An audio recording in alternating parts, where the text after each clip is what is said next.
All right, we're live. Okay, welcome back to the channel. This is BTE TV, and I am Tony Jackson. Thank you all for joining us tonight. Welcome everyone as you come in.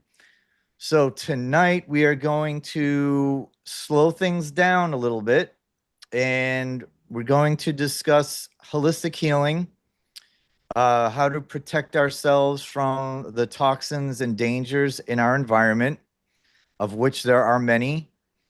We're going to talk about diet and nutrition, how just a few simple choices can really, affect your body and your mind. And we're also going to explore the spiritual nature of this as well, which is equally as important. Uh, Not something that people usually tie together, but we're finding out that actually a lot of our physical ailments do have a spiritual um, origin to them in some cases, and both physical and spiritual have to be addressed. So, having said all that, thank you all for joining us. I want to welcome my panel. We have Sterling Hill. Sterling, welcome. Sterling's been huge in our community as far as her the advice and wisdom that she's offered in the comment section on my videos, and that's how I first got to know Sterling. I've got Stephanie back again as well. Stephanie, who I've nicknamed Summer Breeze, for her famous discovery of the song Summer Breeze. And then you guys all know Mary Beth, of course, her book, Jesus is King, Even in a Little Season. And then we've got Laura Lane as well, back again. Laura did the video with me a couple weeks ago about the breaking the bonds of Mormonism, which was very brave of her. All right, so ladies, welcome. Thank you all for being here. Sterling, I really want to start with you. I'd like you just to give a brief kind of summary about kind of, what we usually talk about, but like just tell people a little bit about your background and who you are. Right. Well, I'm a genetic applications engineer who teaches epigenetics and nutrigenomics to doctors around the world. I used to give continuing medical education credits, and I also do volunteer work in Children's Health Defense Network, which is ran by RFK Jr. Um, I own my own website, mthdivorcesupport.com, but it got sunk. I don't want to talk about that. It was the enemy working against me because I was telling truth. And I think that's where we should cut that out at, because I don't want this video taken down, of course. I have also been awarded some amazing awards. I've got one right here for my steadfast commitment and dedicated perseverance in defending the constitutional rights of citizens to make their own fully informed medical decisions, and my valerious defense of the health of America's children. I've got that one right there. But also, I there's a few. I never say federal level senators, but state senators that are awake trying to stop things. Many of them I got taken out in 2019. Many of them were just totally taken out. One of them was my friend, Senator John Milkovich. But they knew who they needed to take out, the people who weren't being bought and paid for. But I have lectured around the world. I've lectured at Autism One. I taught continuing medical education credits to doctors at Autism One, on top of talking to the public. I work with people like Dr. Stephanie Seneff. She was one of the senior research scientists at MIT. I am on MIT's website, some of my work, because of her. And I've done work with Dr. Judy Mikovits, Sherry Tenpenny. I've got interviews out there on them, but you have to look me up on Rumble. You can never find me on YouTube. Right. Not surprised, unfortunately. That's quite an extraordinary background.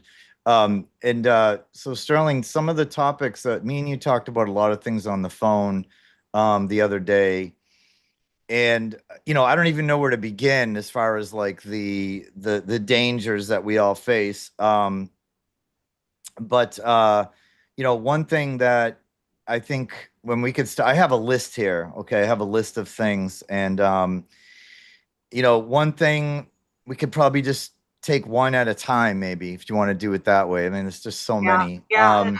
I remember. I want to tell you this. I remember you saying that I thought that you thought that there were fallen angels in DC. I know they are. I've been in a room with them in DC. I mean, people don't realize what we're working with. They think it's all on a physical level here on Earth, but we're actually dealing with spiritual things too. Oh yeah, oh yeah, we definitely are. I just watched the video by Tyler Woods, not Tyler Woods with a Z, the other Tyler Woods, and he just did a whole video about that, how more and more people are reporting, spiritual attacks. I myself have experienced that quite recently, and I think the veil is thinning, and I think the spiritual attacks are ramping up. Well, Um, yeah, they are because what people don't realize is your piezo1 gene is what holds you together, holds your spirit, your soul in your body. It's like a big field. And all this nanotechnology that's in you, guess what it's being run on? Your piezo1 gene. So it's putting holes in you. So you're more prone to spiritual attack when those holes are in you. wow. So all right, number one on my list is Wi-Fi. And whether that's your router, whether that's your cell phone, whether it's the smart meter, what do you recommend that we do to minimize the damage from Wi-Fi? Because you can't really operate in this world anymore without a smartphone, right? So what do you recommend? Well, I have a slideshow. It's labeled "They're Stealing Your Light," how to get blue light out of your cells and red light back into your cells, because that's exactly what it's doing. It's replacing all the red light, which is healing, with blue light, which is damaging. Okay. And your cells are becoming dehydrated. And I actually have a slideshow I can share with you all that would show you guys how to replace the blue light with the red light. We go anywhere from on our cell phones, or on our cell phones here, we can put on a free app called I forget what that one's called. I'll have to get the name of it, but it's on my slideshow. I have it on here. And then on our computer screens, we can get something called Iris. The reason I like Iris, and it's only about $59 for a lifetime. You have it for a lifetime if you pay $59. And what it does is it not only blocks blue light, but puts red light over your screen, but it also stops the lines. You know, the lines that cause seizures on the computer screens and stuff. It stops the flickering on your computer, and Hmm. that's very important. That's causing neurological issues. Then you can buy red screens for your televisions. You can buy red screens for those, and you Really? need to replace all your light bulbs. Okay, with the old light bulbs. Also, we have, unfortunately, people can't get scalar home shields anymore. Ken Rolla, I used to sell his scalar home shield on my website. One of the few things that I used to recommend to people is the scalar home shield. I've got one out here, and over for a 30-mile radius around me, you'll never see radiation clouds. You'll never see radiation clouds. That's how good it works. Actually, when he made one for farmers that would cover acres to protect their plants, and it has all the copper in it and everything to help the plant growth, that's when his life was threatened, and he shut down his website, basically, freshandalive.com. because his life was threatened, and not only his life, but many of his employees were threatened too. That's really good. And then I have, you know, people don't quite understand this Braille technology. Braille is so it you that's why it is so important for you to watch what you wear on your body, watch the words that are on your t-shirts and stuff. You need to be real careful because those things can make you very ill. Like, um, I had a roommate for a couple months that she always came out in this pajama shirt, and I said, "Dead tired," and I said, "You're inviting the spirit of death, and it's making you dead tired because of what you're wearing. You've got to stop wearing that." And people don't understand tattoos, just anything like that can really it can curse you. And so knowing that and knowing about PAs01 in Braille technology, we can actually take Braille and take the brainwaves of somebody healthy and put the Braille of somebody's healthy brainwaves on a patch, put it in Braille on a patch, and we can protect you from microwave radiation and stuff. But just being in the country if you can, being as far away from things as you can, because some people are going to be more impacted than others. We have people that were COVID long haulers, but people that were not, and some of them were perfectly, they were found to be perfectly healthy people. They didn't go take those things too much, and they didn't do all that, and many of them got sick. And I'm going to tell you why. Because of genetics. Okay, some people are more prone to things than others. I mean, we have people who have FUT2 non-secretors. They're not as prone to viral pathogens, but then FUT2, I mean, they're not as prone to viral pathogens, but more prone to bacterial, and it's polar opposite for the FUT2 secretors. They're opposite from them. They're more prone to viral infections and less prone to bacterial infections. And every one of us fall either in a non-secretor category or secretor category. That's why I hate when I see somebody that goes up to somebody and they say, "I do this and it just keeps me perfectly healthy. And if you did it, you would be healed too." That's not the way it works. If so, all of us would look the same. We'd have the same freckle on our cheek. We'd have the same facial structure and everything. We do not. We're all different. Yeah. I want to stop for, there's a lot of questions in the chat, and I'm sure the other people up here have questions for you as well as I do. Um, a couple things I want to ask you first. Real quick, you said Braille patches? Yeah. Like, is this the same Braille for like deaf people? Basically, yeah, we put Braille on a patch and we outline the brainwaves of healthy people and we put it on your skin and we can totally protect you from certain things. For instance, we know that everybody right now has rouleau. That's blood clumping. Everything's congested. When we look under a dark field microscope, we see the red blood cells and the white blood cells, and they're all just sticking together and they can't move.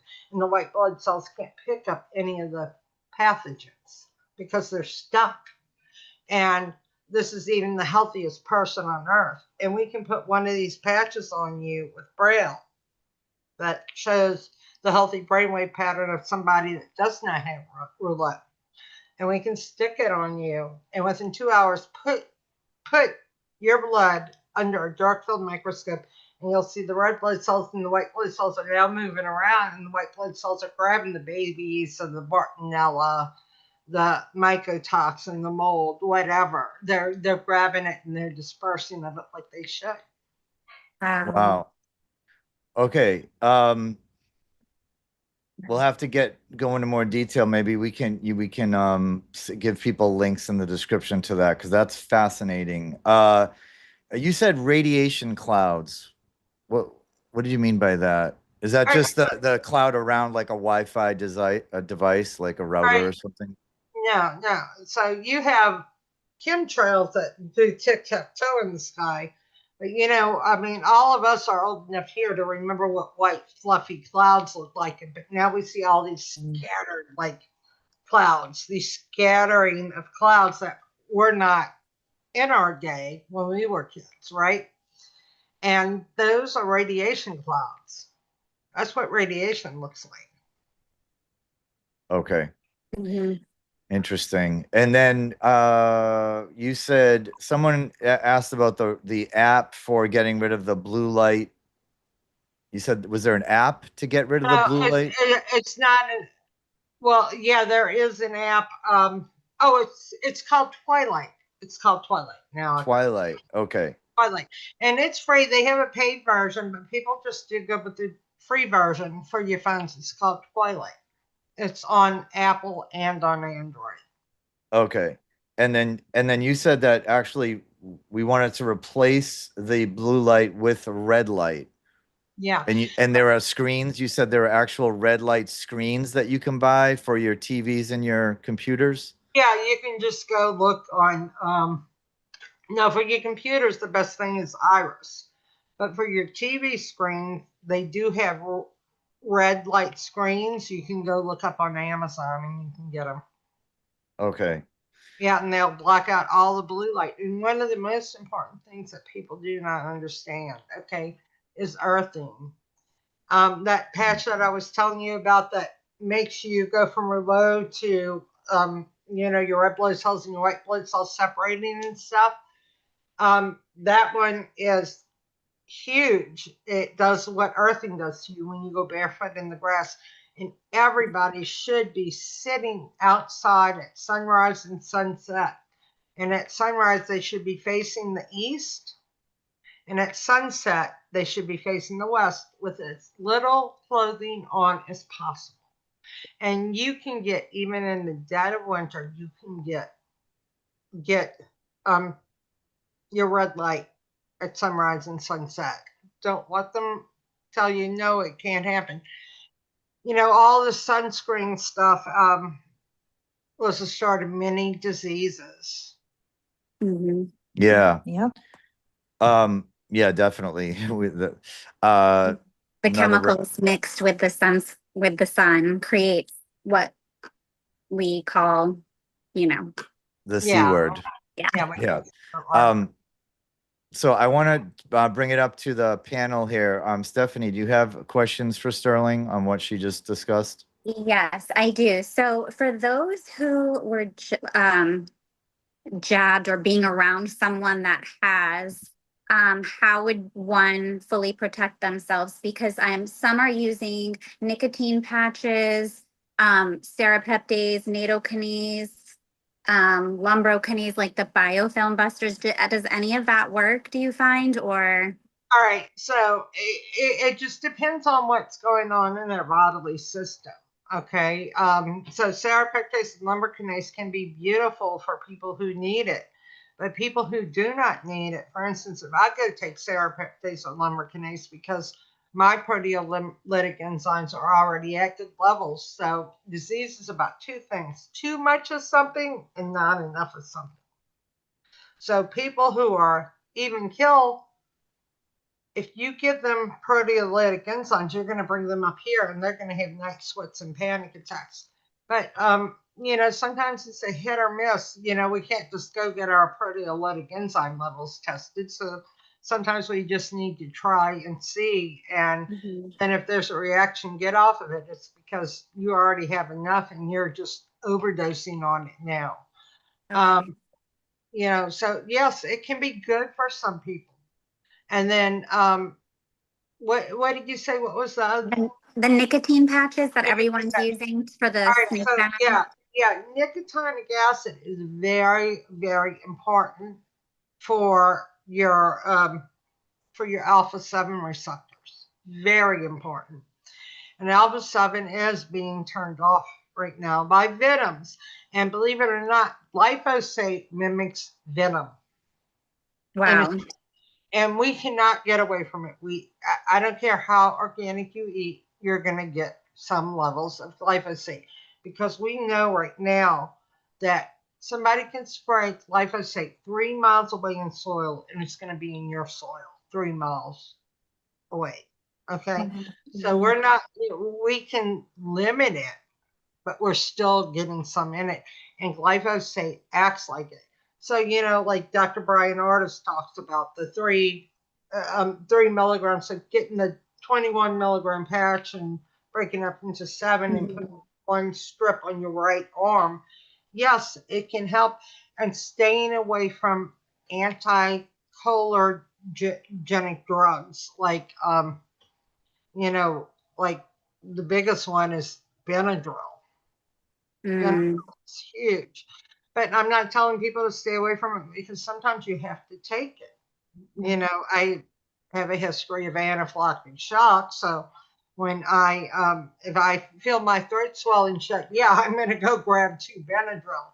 But for the most part, I don't take it for sleeping and stuff.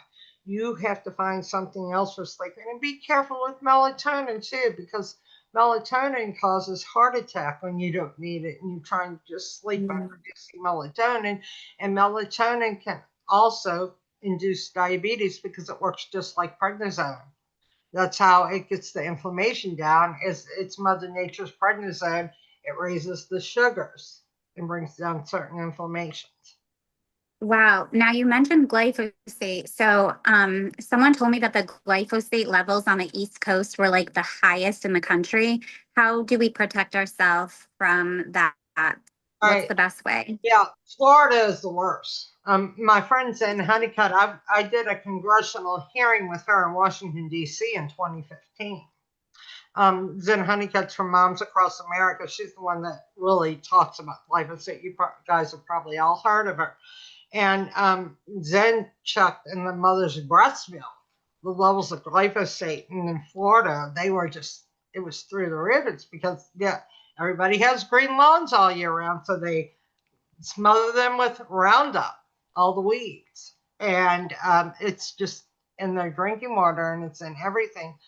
The best way you can do to protect yourself is, I don't tell anybody living in Florida to go to local organic farmers, because the organic farmers, their soil's loaded down with glyphosate. Just trying to get flash frozen organic foods from sources outside. And moving off the coast of Florida, basically. There is no avoiding it in Florida. There's zero avoiding it. Wow. Zero. Will taking a binder work? Well, when you take binders, this is the problem. People don't realize that they have to replace their enzymes, their vitamins, their minerals, because those binders not only take the poison, but they take the good stuff too. Right. So you got to be careful. You got to replenish. Yeah. Yeah, you have to. And like I tell people who do not have the gene HFE, H63D, or C282Y, that's a hereditary hemochromatosis gene, which you guys don't realize this, but 1 out of 3 people do have it, and they don't tell you about it because there's no pharmaceutical that will help heal its diet. And as long as you do not have that, I recommend things like Paleo Valley's organic organ supplement to people. I want the most bioavailable, most active form of vitamins, minerals, and enzymes you can possibly get. Interesting. Mary Beth, any questions for Sterling so far? Yes, you talked about you said something about the blue shield and the scalar frequency. I did find one, actually a friend got it for me. It's called Blue Shield and it's supposedly scalar frequency. Is that possibly helping because my house, I found I have a little reader that found that my EMFs were insanely high, and they were insanely high over my couch because the Wi-Fi from my neighbor upstairs, it was being magnified off my metal framed couch that was right underneath it. So I put Faraday blankets on the wall. That did seem to help. And then the levels came down just a tiny bit. Um, but then I got a friend gave me a blue shield, which was so it says you're still gonna have high readings of EMFs, but your body's going to attune to the scalar frequency. There's no way to test it though. Um, do you think any thoughts on that? Well, any type of scale or home shield is going to be better than nothing. Okay. It's going to help. So it is going to be helping you. Like you said, you noticed a little bit of a difference. But unfortunately, when living in an apartment right now, it is just. I mean, between the smart meters and the EMF, and then everybody's Wi-Fi routers. Oh, it's I just pray for everybody that has to live in those situations. I'm pretty blessed. I'm on a couple of acres with a little farmhouse, so it's very nice out here. But it's so hard. One thing I would also recommend, like, I have these. Let me show you guys. These are the patches I'm talking about. I can go and put you under an MRI right now. This is the defend. This is the one that makes your red blood cells normalize, like your grounding. That's a good one. But then we have one here called Liberty. I can't find it. No, here it is. Liberty. This one right here. I can put you under an MRI right this second, and I will see your whole brain lit up like orange because you have poor glucose metabolism on the brain because of electromagnetic radiation. Now, I can take this and put it on you, and within 30 seconds, slide you under that MRI machine, and I'm going to see the brain green, where you're having perfect glucose metabolism on the brain. So, I mean, and it's kind of hard for people to understand how Braille can do that. I mean, you've got to think though, God turned the word into flesh. He turned it into flesh. So just anything that comes out of your mouth can either be great or it can be toxic. That's why, they say in the Bible, it's worse for things that come out your mouth than what go into your mouth. I mean, if people don't understand that, this is why it's so important to, basically wear linen, cotton, and wool. We have found what Jesus was talking about a few thousand years ago. We have found that he said, don't mix linen and wool, wear linen, and we found that when people mixed linen and wool, that they bottomed out to a 0. But then when they wore linen or they wore wool, they were actually in high healing states. I mean, I sleep with linen sheets.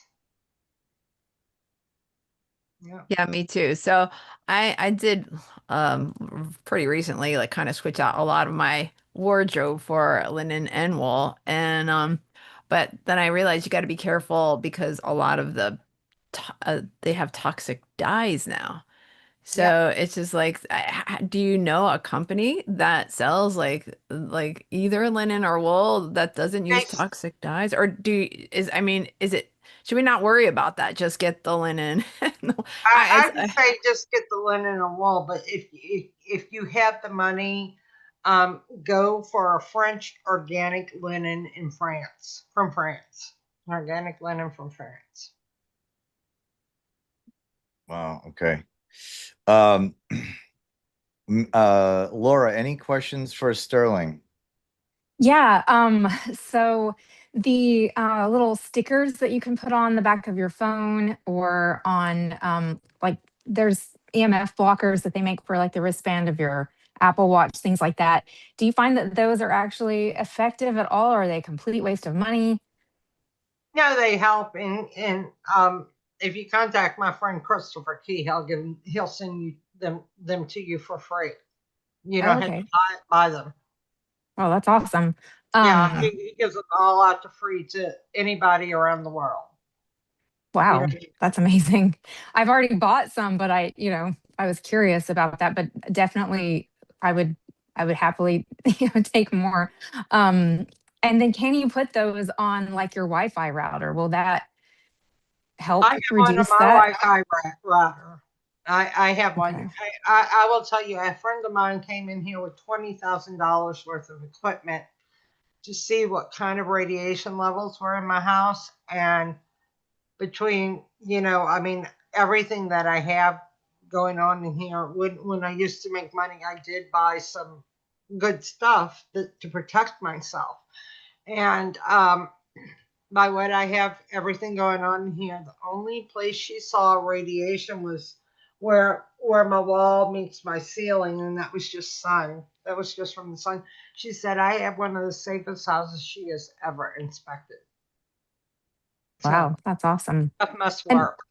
what about like the grounding mats or the grounding sheets that you can, plug into the ground in the outlet and use that I like in the tell wintertime? people I tell people to be careful with that because you can have electromagnetic frequency going underground and it can hurt you. And they actually, and people wear these grounding clothes, to shield them, right, from the microwave radiation.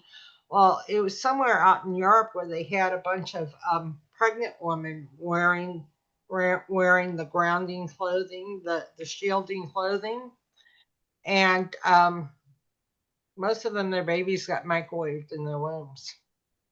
Oh, wow. Wow. Why Careful. is that? Why? What? Because it traps? Does it almost It like trapped trap the? trapped it, yeah. Jeez. Wow, that's awful. Um, so like the grounding shoes, if you needed to Now, be outside and couldn't be barefoot.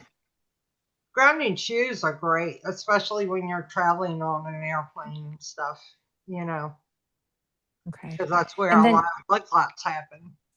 hmm and then you mentioned like taking like the, beef liver supplements and things like that.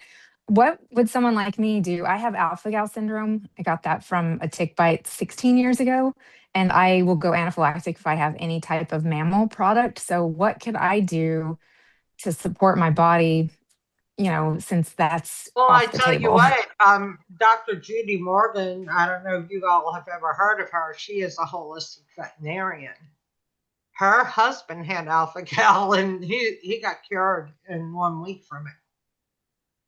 I would be very interested in learning how, because I'm in some support groups with thousands of people, and there have been people that got the SAAT acupuncture therapy and thought they were cured, and then it has come back with a vengeance and Have almost y'all ever killed read them.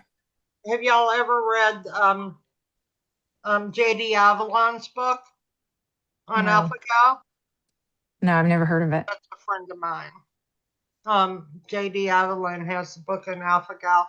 I am not too well versed on it to give you proper information, but I know Dr. Judy Morgan, who's a holistic veterinarian, her husband had it. She cured him. They were doing microneedling in the ear, and it cured him.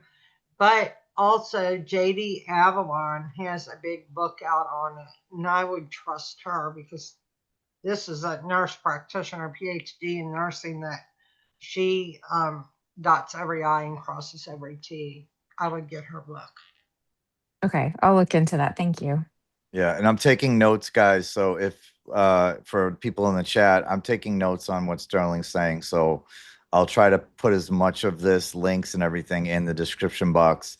Sterling, I had a couple questions real quick. I have a tourmaline pyramid which I keep next to my router because I heard that absorbs, it filters some of the harmful EMFs. And was it you that we were talking on the phone and you said get the pyramids out of your house, or was that someone else? I can't No, remember. that was me, and I actually had a pyramid in my bedroom too, because I had one of the electrical boxes on my wall in my bedroom, and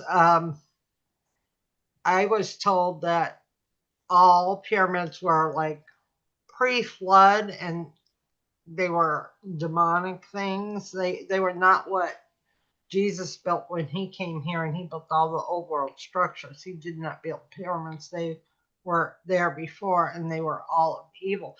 But here's the deal. Okay, so God made everything, but Satan inverted things and made things evil. So is it really evil? I mean, my mother was born June 16th, 1946, but that didn't make her evil. Because she has 666 in her birthday. You know, so you know, Satan does invert everything, but does that make that evil? That's what I want to know. Okay. So the verdict's out on the tourmaline. I had an EMF meter and it didn't, and I tried it out. It didn't seem like it really did much. I don't know if that's just like a kind of a scam, but okay. All right. We talked a lot about the Wi-Fi. Now what about positive frequencies?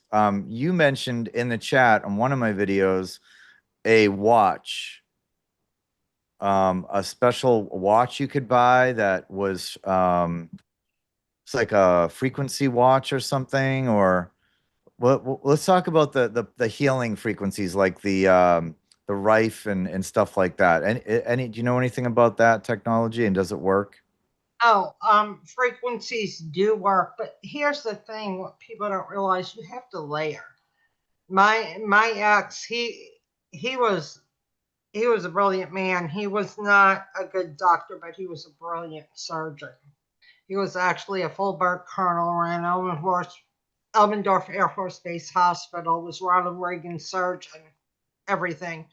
Now, what he used to always tell me, and it all makes sense, is always three things that break down. So when I have people that they come, oh, it's all Lyme disease, it's all Lyme disease, oh, it's all mast cell, it's all mast cell, it's all mold, it's all mycotoxin. I'm like, no, it's not. Okay. There's always at least three or more things broken. Three or more things broken. If you have anything on in your body, there are always three or more things broken. Three or more things. And so you're doing frequency, layer it with something else, layer things, change your diet, fix your sleeping habits. You always gotta go look at three things. It's like Lyme. Lyme really upsets me. Lyme doctors, oh, you have Lyme, let me throw you these antibiotics. Well, let me tell you a little bit about Lyme disease. Lyme disease is on your doorknobs. I could lick my desk right now and have Lyme disease. Okay, it's everywhere. Yeah, we know it was manufactured at Plum Island and released and stuff, but it's all over the world now. Lyme disease. Okay, but here's the deal: I could lock 10,000 people in the New Orleans Superdome with 10,000 Lyme infested ticks, and not all 10,000 people are going to test positive for Lyme. Okay.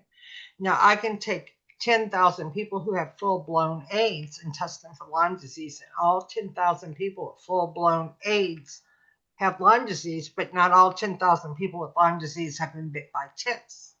Okay? So, what we look at is, where are the T cells and the B cells? Okay? Where are the T cells and the B cells? And if we see T cells or B cells off, we're going to have an issue. For instance, me, I have hereditary hemochromatosis. Okay. That means my B cells are out of whack. They're way up here. And, the reason that my ancestors got hereditary hemochromatosis was during the potato famines in Ireland. Okay. And what had happened was they were so weak, they were dying. So God takes the switch. This is how amazing God is.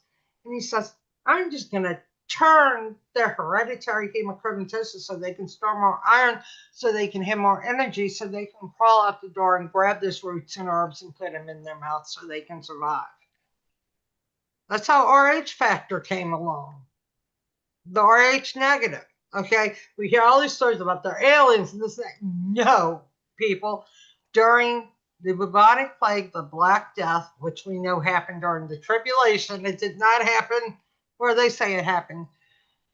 The Black Plague, there were groups of people that were going to die, and God just turned the switch, and when He turned those switches in their blood, they became RH negative and they became immune to Black Death. Everybody who has RH negative is immune to Black Death. That's how that came along. This is how amazing our Father is. He is amazing. He did it with mosquitoes and all the viral pathogens, all the parasites that were coming from mosquitoes that were killing people. And he not only did sickle cell anemia where they did that, but he made certain groups of people G6PD deficient. So they held on to more quinolinic acid. And we know quinine kills malaria, right? So their bodies hold on to much more quinolinic acid. Now, the crisis that we have with these people now, they cannot take IV vitamin C. They cannot eat beans. They will kill them. One man's food is another man's poison for them. But because they were on coastal lines where malaria was hitting that real bad, God turned the switch and they ended up holding on to more quinolinic acid to save their lives. That's how amazing our Father is. And I remember me and Stephanie Seneff one time when we were in Washington, D.C. one time, she was talking to me and she said, and I told her, I said, because she didn't believe in God, the creator, like we do. And I said, Stephanie, I said, how can nothing make something? That's all I had to say to her was, how can nothing make something? How can nothing turn a switch on somebody's DNA? She couldn't answer me. I stumped one of the most brilliant women in the world because it's all our Father. Amen. Any questions, guys, for Sterling before we continue to the next subject? Yeah, so about the T cells and the B cells, so how do you get your levels of those up? Because that helps you fight infection, right? Yeah, but some people have them too high already.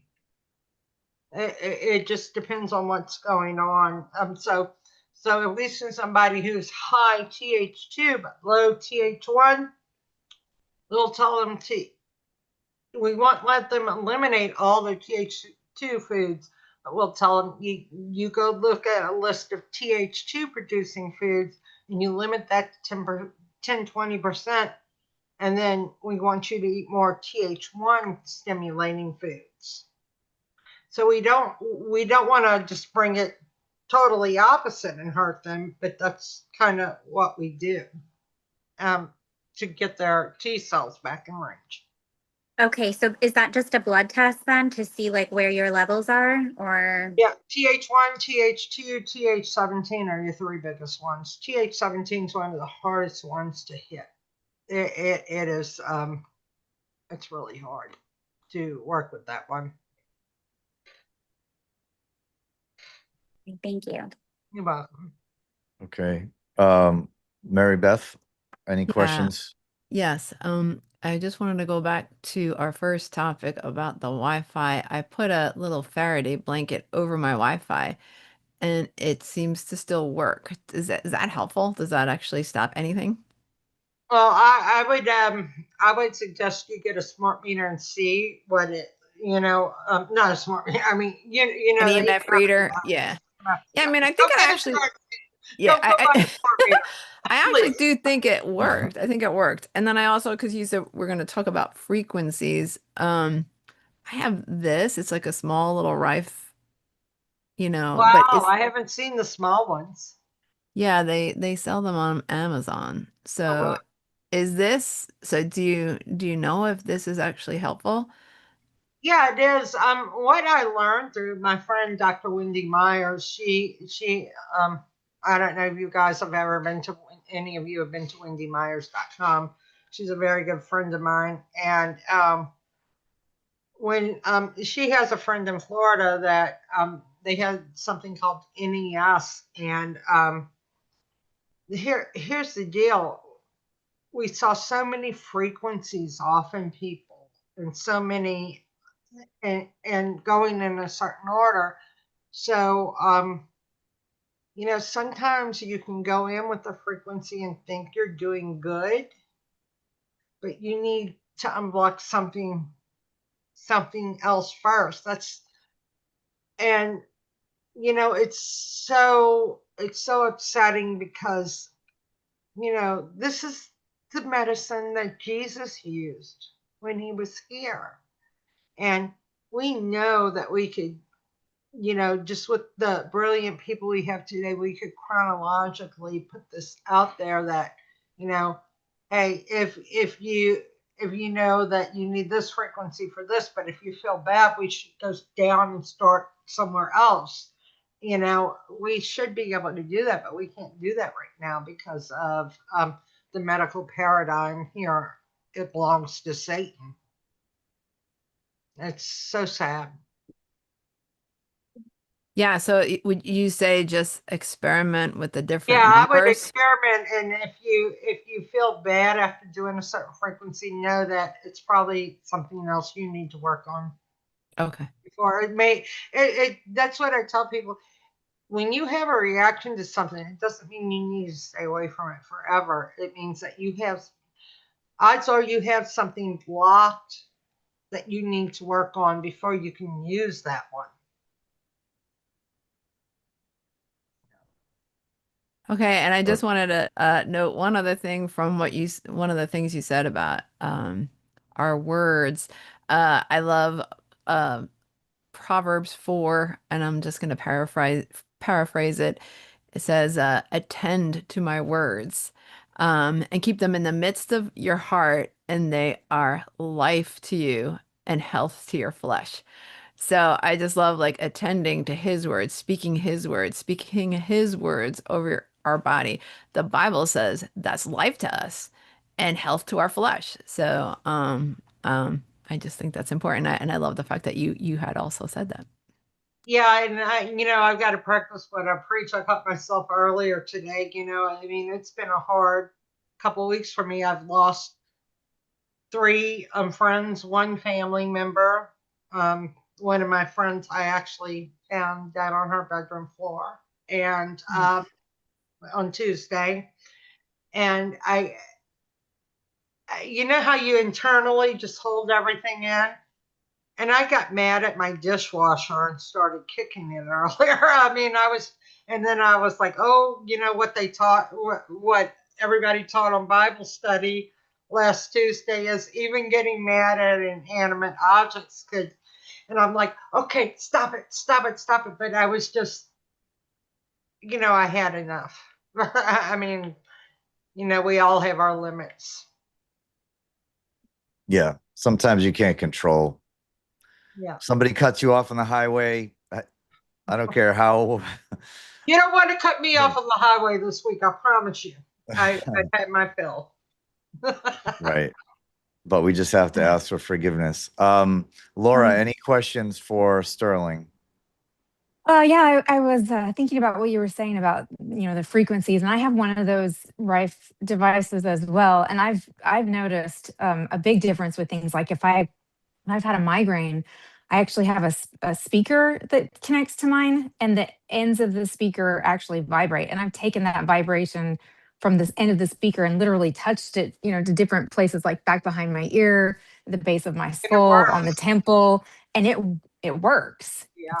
It's amazing how well it works. But I was thinking about how all the music that we listen to is tuned to not the frequency that it used to be tuned to and all of that.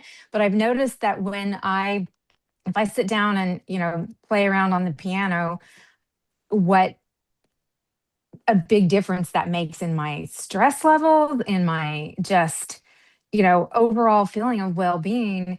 I am amazed at the feeling of peace that overcomes my home when I do that. Oh, And yeah. I was wondering about if there's any difference between maybe like the classical music that was probably written at a time different than they tell us it was, versus like worship music of today or anything like that. If they're combining those frequencies in a different way that's maybe more healing in the Well, classical music. I tell people to be very careful, even the worship music today. But then we've also got to remember Satan inverted everything God made. And God did make some beautiful angelic voices here. Like Mary Beth, she's got a great voice. I love listening to her sing. But you know, we just everything cannot, every single thing cannot be 100% evil on this planet.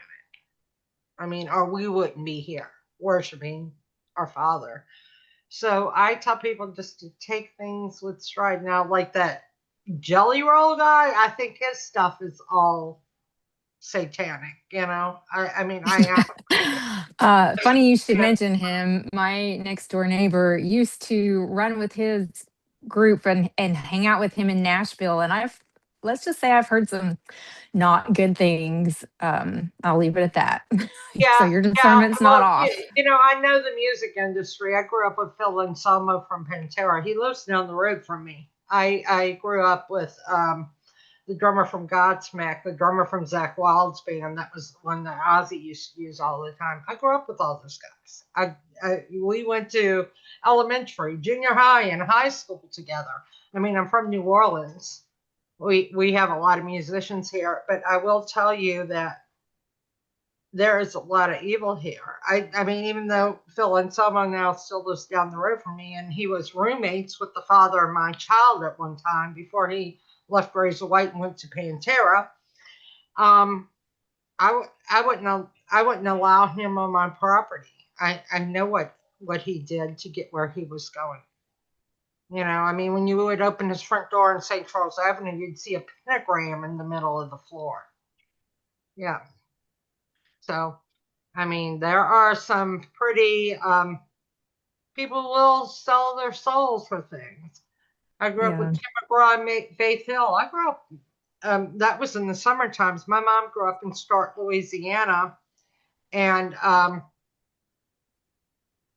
my grandmother grew up. I mean, my mother grew up in Stark, Louisiana. That's where Tim Smith, aka McGraw, his mom and my mom were friends, and all my summers were spent cow tipping with people like Tim Smith, aka McGraw. So yeah, you need to be very very careful of the people that you follow. Yeah, I stopped listening to all secular music. Gosh, it's probably been a couple of years ago now, and a lot of the worship music I won't listen to either because I just feel that check in my spirit over it. But I have noticed that when I sing the older hymns, or if I'm playing some kind of classical music or something like that, it just brings a spirit of peace. And I've also noticed that if I spend time singing or humming, it does something amazing for my nervous system. Oh, it does. One of my most favorite hymns are you washed in the blood of the Lamb? And I get an 1890s version on YouTube sang by an 1890s choir. And it just totally uplifts me when I listen to that. That was one of my favorite hymns because my grandfather was a Baptist minister. And, you know, in the summers, I spent time with them. And in the school year, I was with my Catholic family. My Nonna from Italy was actually, she was in the convent when she got introduced to my grandfather. So I had both worlds, this Catholic side and this Baptist side. And I started questioning things really early on both sides. So Sterling, is prayer also like a healing frequency? Oh, yeah. If it's prayed, if someone prays over you also like with the right heart, does that matter? Who's laying hands on you? Oh, yeah, it does. That's why you always have to protect yourself. You know, put on the armor of God every morning. I this is what I do every morning. I say, you know, I say my personal prayer with God, you know, my relationship with him, but I also have my basic prayers where I not only put over the armor of God over me, but I put it on my children, my grandchildren, my friends, my colleagues, my coworkers, the people who disciple over me, the people who disciple with me.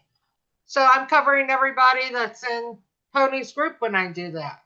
And you want, you know, and pouring the blood of Jesus through all of our veins and stuff, and you know, protecting our health and our finances and our spirituality. You always want to do that for, you know, everybody you can. Your churches, your region. You know, I ask my father every morning to please wake up the churches. Please wake them up. Take them out of their slumber that they're in. And I know that because I have a bunch of family members that, you know, the Baptist minister side, that they all went, a lot of them went and got the shot. And, you know, when they saw me talking bad about the shots and I was telling them what would happen, and then two of my cousins and my aunt had heart attacks and strokes at the same time and needed artificial heart valves because we have something called morphans in my family. I have morphans. It's the most deadliest connective tissue disease out there, the most deadliest form of EDS out there. And you've got to pick your poisons, basically.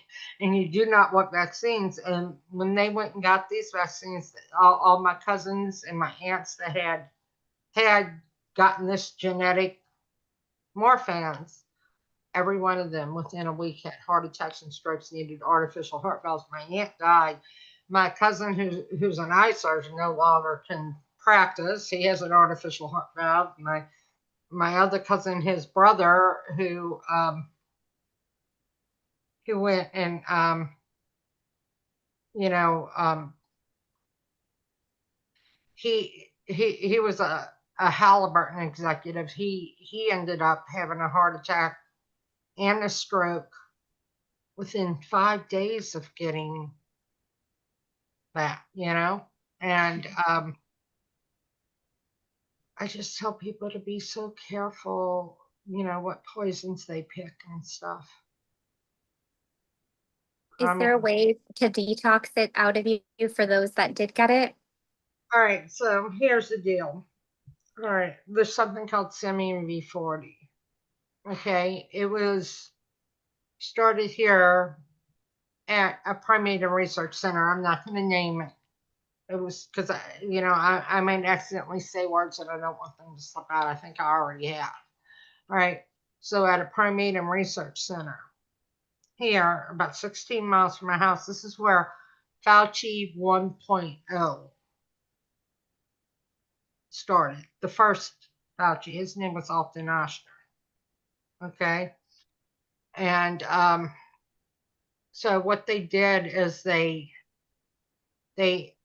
really shouldn't get into it too much, but basically they took a parasite out of the green monkey kidney cell tissue and they shot it in a person and it didn't do anything. So they took a particle splitter and they shot it with a particle splitter, then put it back in the, and injected it in the kidney of another green monkey, then pulled it out and then put it in that man, and he died within days of the C word. Okay. Well, that is now in this C thing. Okay. It's like, it's about protecting yourselves. And we know ways to protect yourselves, but one of the worst things you can be under is blue light. Blue light and microwave radiation. It was, I just wish I could get into more detail with you guys, but I know what they'll do to this channel if I do. Yeah, that's okay. All right. Yeah. Because Let's. I know a lot of the people who worked. I don't know if any of you guys know Dr. Mary's Monkey. I don't know if you know the book. It's the #1 alternative health bestseller murder mystery in world history. My friend David Dahlia, his college roommate, his best childhood friend, Ed T. Haslam Jr., his father was one of the doctors, and he's the one who wrote the book. This is one of my best friends in the whole world. And then my doctor was also, he thought he was employed by a hospital, but he was actually employed by the, I just spell it backwards, AIC. And anyway, he, there is just so much garbage and drama going on. You guys need to know that you know, follow Dr. Jack, Kruse. Kruse. You want to know what, you know, there's multiple things in that thing that I don't want to talk about, you know, I don't want to say the words for, but one, you know, it's not only the, you know, the graphene or the nano, I'm not going to say that last word, but it's also the semium V40. That's what's causing the turbo Cs. Turbo C. And I think Stephanie was asking about like nattokinase and stuff for people that did get those. Does that help? Like nattokinase and what's the other one? Lumbricanase, serapeptase. And bromelain. Yeah, they can help. They can help. Okay. Just as long as they're not going to be allergic to certain things. Yeah. Actually, bromelain put me in the hospital for 2 weeks. Oh. Yeah. Well, you know, one man's food is another man's poison. And what I found out, discovered by that when I started researching it, is that there's a small percentage of Europeans who cannot break down tropical things that are in tropical fruits, like bromelain, you know? Yeah. So I just tell people, just this is one of the things that I have. If you're not dying within 2 weeks, you have 2 weeks left to live. If it's something that's long-term and stuff, I tell them there's this 1 month rule that I have. I have a notebook and it has all these good things that I need to bring into my life. And then all these bad things I need to take out of my life. And, you know, so I may put a new supplement in my body, but then take something and also take something bad out. And I wait a month until I put anything else new in, because sometimes you don't start having a reaction to something until a couple of weeks after it's been in you. And if you're taking all these new things, you're going to just be like, oh my gosh, I'm going to throw out everything because I don't know what I reacted to. I'm scared to take any of it. And that's what I tell people. It's so important. Unless you know, have 2 weeks left to live and you know, people need to throw everything but the kitchen sink at you, don't go do that.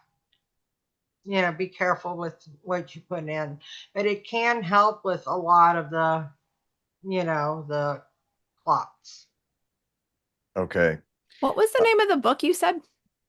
Dr. Mary's Monkey. The alternative health best seller worldwide. No other alternative health book is sold like Ed T. Haslam Jr.'s book. All right. We'll put that in the description box. All right. So another subject I wanted to talk about was, all right, parasites. What are your recommendations, and can you even get rid of them if you still have if you have mold and or heavy metals in your system? Like, is there a certain order that of what you have to get rid of first, or can you just do parasites and continue trying to deal with the fungal and the metals? Well, here is the deal. Like I said, the body is a complex ecosystem, and depending on what is severely overloaded. Let's say you're doing biofeedback testing, a decent biofeedback test, or you're going to get blood work and you see you have a little bit of everything in you. That's when it's best to work with a holistic practitioner. But you have to start somewhere, and I believe that you have, if somebody has all that toxic load at once, those are your people that usually you see are morbidly obese and they cannot lose weight. They've tried everything and they cannot lose weight, because that is a sign that your fat cells are, your body's storing fat to store all the toxins. Okay. So people who are morbidly obese, that's usually when we see the heavy metals, the parasites, the mold, the yeast, the fungi. And that's where we gotta start with like simple grounding, getting their blood to not be low. Because if we cannot get that blood, where the white blood cells and the red blood cells are just like, going and grabbing things and moving and oxygenating, we cannot remove everything. So that's the first thing we do, is get rid of the rouleau. It used to call my friend Dr. Susan Clinton, who is a Stanford Vanderbilt internist who quit modern medicine about 15 years ago. It used to take her on average $500 to $600 a month on average, telling them what supplements to get. $500 to $600 a month they would have to buy. But now we have a patch called Defend that put it on there, and there's no more roulette. Okay. Then we have to see what's going on with glutathione, and then also fatty B1 on the brain. We don't want anybody to have to get a spinal tap, because you cannot test your fatty B1 levels through your blood. You're going to get false positives, like you're sufficiently high. We know that anybody who is morbidly obese, who has heavy metal, we know parasites, we know they're overloaded. And so we want to look at how do we get glutathione running and fatty B1 on the brain before we can go in it with any roots, any herbs, with any pharmaceutical antiparasitics. With anything, we've got to get the liver functioning, and then and get the fatty B1 on the brain, get the glutathione going in the liver. And people don't realize that there's so many stages of B1. There's cyano B12, then there's adenosine B12, then there's cyano B12, then hydroxy B12, then adenosine B12, then methyl B12, then your master B12 antioxidant is glutathione B12. Glutathione is a B12. People don't realize that. So actually, a friend of mine, Dr. Richard Deeth, D-E-T-H. Dr. Richard Deeth, he taught for many years at Boston University. He's the only professor that they allowed to teach methylation at Boston, and it was at Boston University. But he then retired and went part-time at Atlantic University in Orlando, Florida. But he has some really good books out there. But his books are medical books; they're not for the lay person. But he just shows you how, how important that B12 cycle is. And some people say, oh, well, I'm going to go in with a bunch of methyl B12 and methylfolate. Well, here's where you go wrong. What do you hear in that word methamphetamine, methyl? When you drink too much caffeine, what happens? You get all hyped up, you get shaky. You can actually have a heart attack. People have done that before, right? It's like doing methamphetamine when you have too much. So we like to look at DNA. Like when anybody ever calls me up and they say, well, I did methyl B12 and methylfolate and I had panic attacks for 5 days, I tell them, well, your catechol-amino-methyltransferase gene, your COMT gene, is homozygous, and you cannot break down but 15% of your methyl donors. That's your dopamine, that's your adrenaline, that's your epinephrine, that, your norepinephrine. And that's when you get that dopamine up too high, or you drain that dopamine too low, that's when demonic possession happens. That's when demons get in. Wow. Yep. So you got to be careful. So do you mind if I ask, sorry, I have the MTHFR gene mutation, and it's the one that starts with the A, and I am homozygous for that. I got it from both parents. Yeah, I got that from both parents. So in my case, the methylfolate is, I assumed that was what I needed to be taking. It's not always better for you. So do you know what website I owned? mthforsupport.com. I now am co-owner of mthforsupport.org, methylene tetrahydrofolate reductase. All right, do you know that 98% of the world population has an A1298C or a C677T mutation? Did you know that? I didn't know it was that high. I knew it was around 50%. I didn't know it was that high. 98 out of 100 people. I've looked at over 120,000 people's DNA. All right, 98 out of 100. All right, 98 out of 100 people aren't in the need of folate or B12. Now, like if I see somebody who's homozygous, that's why I look at more. If you've ever been to my website, MTHFR Support, you see I look at like thousands of genes, and I just do them all together. If you go to my new page, I have a newer YouTube channel, MTHFR Support's official YouTube channel. And if you go in there, and you'll see, I do slideshows, and I show how all different genes interact with every other gene. They interact. So if I have somebody who's homozygous for COMT V158M H62H, okay, and I give them methylfolate and methyl B12, I'm going to have a schizophrenic on my hand who's demonically possessed in a week. Okay?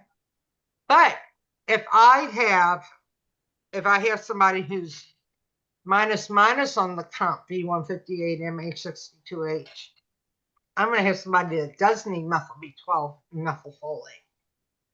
But if I have somebody who's only heterozygous for MTHFR C677T and A1298C, and they're heterozygous for the COMT gene, okay, I want to check their homocysteine before I go in with anything, because odds are, as long as they're eating a healthy diet and they don't have anything like MTR, MTRR, or the other genes that affect B12, or any of the other folate genes like MTHFD, MTHFD1L, MTHFS, DHF4, the hydrofolate receptor, I don't want to give them anything.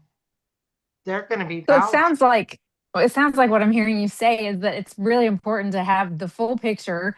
And, most doctors just want to test for one gene mutation if you ask them to, Oh, it, you know. it is so it's so sad. Now I have a lot of doctors that'll come to me and they'll like, all right, Sterling, go over my patients, stuff like Dr. Tony Bork used to do it all the time. When she had, I don't know if you guys know her, she was taken out in November, like around November 2019, right before they knew that they knew, that she would be a problem. So it was sad. But anyway, Dr. Tony Bork used to come to me and we would meet. She would send me a week in advance these children's DNA that she was going to vaccine court for. And it was every time I just, it wasn't just MTHFR, it was NTR, MTRR, HFE, FUT2, NOG2. It was so many things. And it's not the genetics that's the problem, it's the poisons that go into the body that cause the genetics to epigenetically express. And I would always find things, but vaccine card's very hard to win. So a lot of these doctors would come to me and want me to go over their genetics, and then I would teach them to where they didn't have to, after a while, they didn't have to come back to me. They just knew how to look at this stuff automatically. And it was a gift that God gave me. And that gift brought me down a long, lonely road at times. I sat in my house for a year and a half, would not go anywhere, would not do anything. Hired 6 people, and in a year and a half, spent $237,000 of my own money to build a reporting system that was 33,000 lines long that showed the gene, the SNP, that's the singular nucleotide polymorphism, for example, like NTHMRC 677T. And then it would show the people impaired worldwide and the people subregional impaired. And then it would show the peer-reviewed research of what, let's say, adjuvant and excipient that are in the impacted that DNA, that particular SNP. And I tell you, when I did that, that's when SB 277 was going down in California. And that's when Candace Estave, she was the lawyer, would serve the senators and the governor and the heads of pharma RICOs.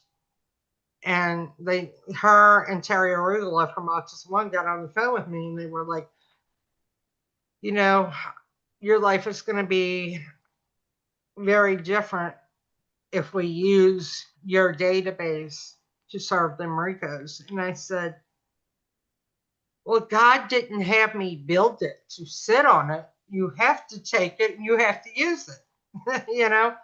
That's what I had to do. I mean, that was my job. He didn't give me this information to sit on it. I had to give it to them, which it didn't work. Of course, they passed SB 277, and if you guys want to know what that is, go look it up, SB 277 California, because I cannot talk about it on YouTube.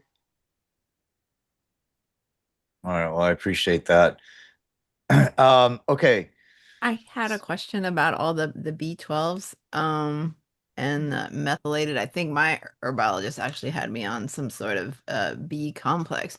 But I was thinking, because you're saying you needed so many, everything. You need to be careful with methylfolate too, especially if you have hormonal cancer. Yeah. So would taking like taking a whole food supplement, like taking like desiccated beef liver, I think it's called. Yeah. So that way you'd cover it all in the right proportions, right? Yeah. And then just take maybe a little extra of that or something if I was low. I mean, I was low. If anybody ever has hormonal cancer, I stop the brakes on any kind of folate in their body. I just put on the brakes because folate feeds hormonal cancers. Fully. And so, I mean, I think this That's B what. complex might be.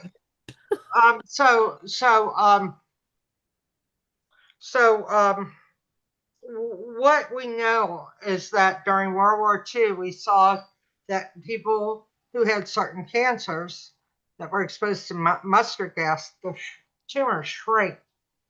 They shriveled up. They shrank. They disappeared. They went bye-bye.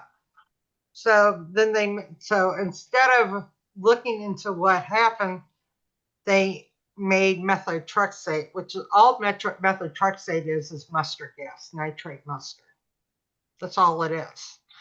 And so they saw hormonal tumors just went bye-bye, but then they had to feed them folate.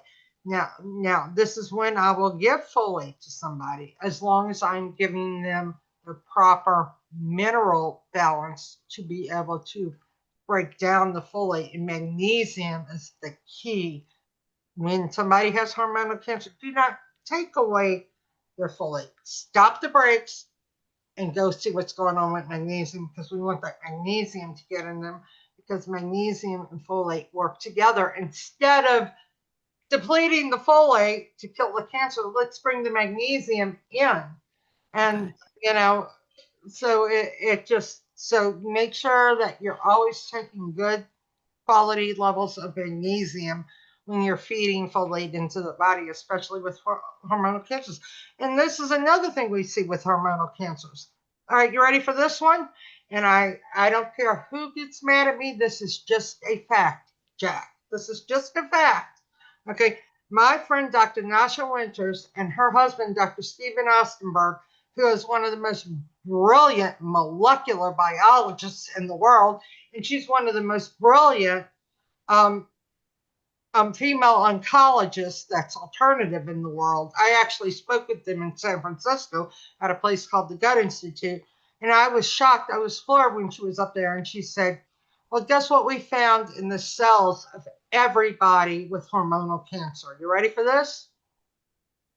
Boron. Unusable overdosage of boron. High unusual doses of boron. Isn't that in the chemtrails that they're spraying? Aren't they finding boron in Now, those? boron is something that a lot of people love bathing in and drinking and stuff like that. Borax. If you take boron, get fructoborate, which is the form that the body is used to. You didn't evolve with rocks. You evolved with plants. And that's the most usable form. Eat cauliflower, okay? If you have hormonal cancer, please do not use boron. Please don't. We know what we see in the cells. Wow. Well, I use it in my bath. I use borax in my detox baths, borax and baking soda. So I don't know if I have the, and let's stop. Let's go back to the saying the C word. I don't know that I have that, but should I stop using borax in the bathtub? I tell everybody, if you're using it, please, if you're a man, check your PSA levels. To do with prostate, check your PSA levels. If you're a woman, check your estradiol 17 levels. It pushes estradiol 17 through the roof. Through the roof. What is found in hormonal cancer? Estradiol 17. And can you address folic acid? Because that's synthetic, right? And that's they're spraying it on all the enriched and fortified foods. I just can't imagine that would be good for anyone. Actually, guys, this is the deal. Folic acid. Then I had to find this out when I went down the MTHFR, methylene tetrahydrofolate reductase rabbit hole. Folic acid is naturally occurring in all plants. There's 7 forms of folate in plants, but do you know the one that's not naturally occurring in plants?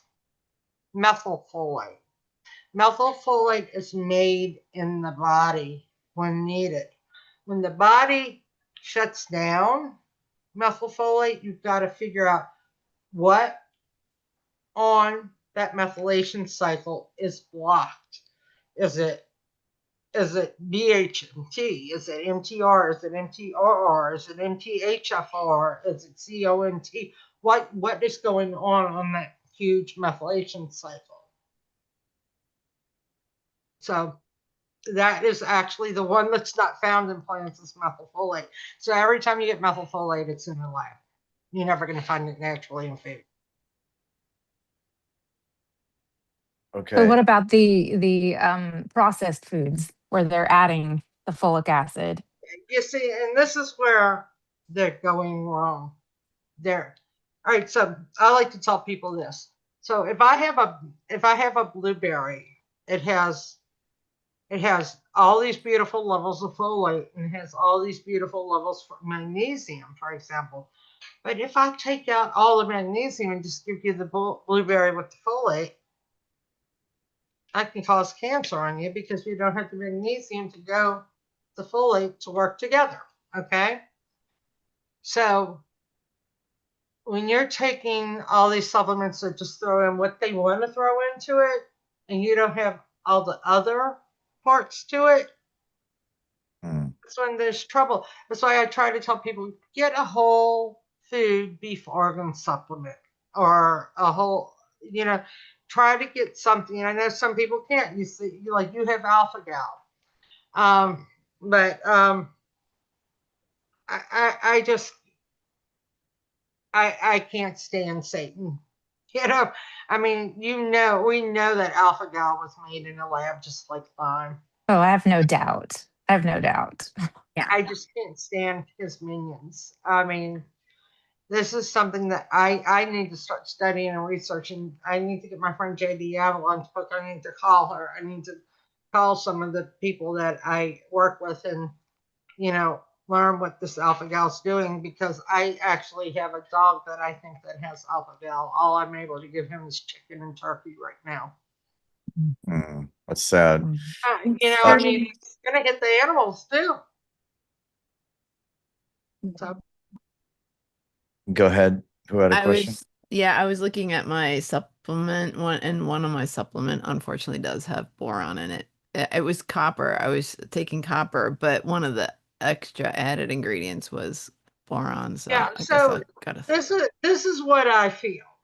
Okay, what you got to question, what is going on because not everybody who takes boron has this issue.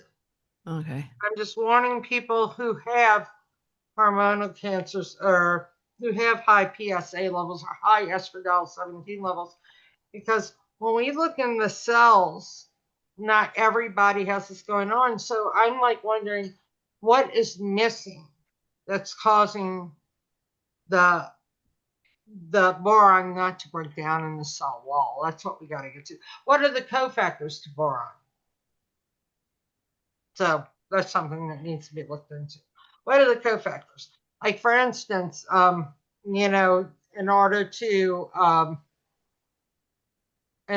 break down certain excitotoxins in the brain, you need manganese. But then we know that people who don't have manganese going to the cell wall, they get it on their brainstem. So we can't just give them manganese. We got to go look at why isn't it getting into the cell? What's the cofactor for manganese? So you can go in this huge big circle until you figure out what's going on. That's what I tell people. The human body is a complex ecosystem. You just cannot give out a simple one size fits all protocol to everybody. Yeah. You can't. You can't. So Sterling, do you feel that the parasites are stealing the nutrients from us, or? The parasites are, and people like Bill, he has the last word 8 with a G. I don't want to say Gates of hell. Yeah. All right. People like him are stealing your nutrients too, but he's a parasite. He's the biggest parasite of them all. But yeah, parasites can steal nutrients. And, for instance, like what we see with children with autism, we always see, this is why I tell people be careful of labeling yourself as I have autism, because you do not want it. Because when you tell me you have autism, I'm going to say, let me see your neurotransmitters. I want to see your blood. I want to see your urine, possible spinal tap, because that's the best one. And I'm always going to see like dopamine and serotonin through the roof, which then I'm going to be like, I need to do deliverance on you because you've got demons if you're, because that's how demons get in. Dr. Jerry Marzinski talks about that all the time. It's when dopamine goes too low or goes too high, demons get in. And with children with autism, we always see that. Now, what we also see on them is cyanide toxicity on the brain. Do you know what causes cyanide toxicity? Multiple parasites, like I talked about in the beginning. Multiple parasites. There are different parasites that can. That's why Sumarin, when they gave low dose Sumarin to children with autism, some of these nonverbal children just started talking. Well, even though they saw all these positive results with low dose Sumarin, the FDA said, let's take it off the market. No, we got to pull it back. As long as it was low dose, it wasn't causing blindness or death in these children. So many of these children went from where their parents had a couple months of good conversations and beauty with them, and just they weren't trapped in their own worlds anymore. They were out in the real world with us. To when they took it away, they went back to the same way. And so we know that many antiparasitics, they can work on moving that out, but we really seriously found out that they all have cyanide toxicity on the brain, all children with autism. And who found that out is, I don't know if y'all are familiar with Dr. Jeff Bradstreet. He was the one murdered. Oh, we can't say a word. Oh, sorry. He was the one suicided. Unalived. Unalived. Yeah, unalived. Okay, thank you. So, my friend Dr. Jeff Bradstreet,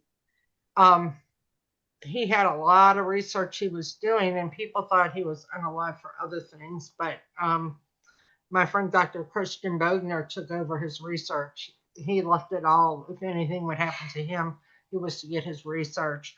And when he started stepping into this, they tried to set him up too.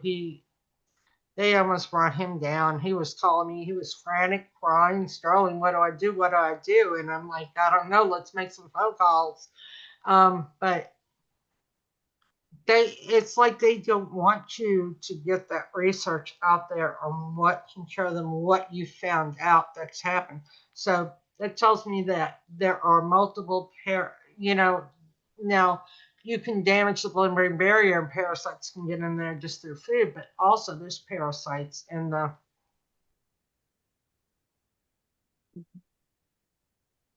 Yeah. So Sterling, Uh, can you talk about the detox pathways and how important that is? Oh yeah, phase 1 liver detox. Those are all your CYP genes. Those are all your CYP genes. And then you've got phase 2, which is your methylation. Okay, but your CYP phase 1 liver detox has to come before phase 2. So with CYP, what we got to look at is basically these are just for people really on a lot of drugs.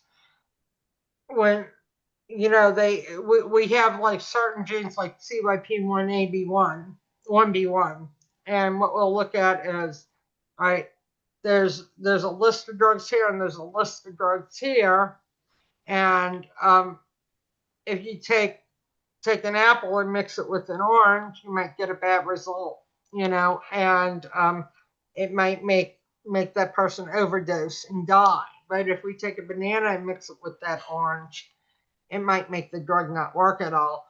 We always have to look at that first. So people who are on a lot of drugs, we look at the CYP pathway.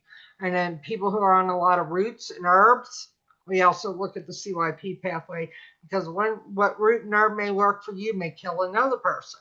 And these are not everybody. This is not your everyday person. This is a person that calls you up and says, "Hey, I took your root or your herb, and it made me really sick." And then the person on the other end's like, "No, that doesn't happen. That doesn't happen with my root and herb," and hangs up on them. Those people, 99% of the time, are not lying. Shut up and listen. Okay? There is a problem with their system. It's not your root and herb that's a problem. We got to find out what's going on with their system. They might have so many things impaired, or they may have taken a medication that didn't mix with that root and herb, or that herb. So we've always got to look at that. So that's when a lot of people who are into roots and herbs, and the people who do listen and do have a heart, and don't say, hang up on them and say, "Oh no, it wasn't my root and herb." They'll call me up and they'll be like, "Sterling, this person took this and this. Can you figure out what's going on?" Yeah, send them my way, and I can probably figure it out. We always look at that CYP pathway first when we hit people like that.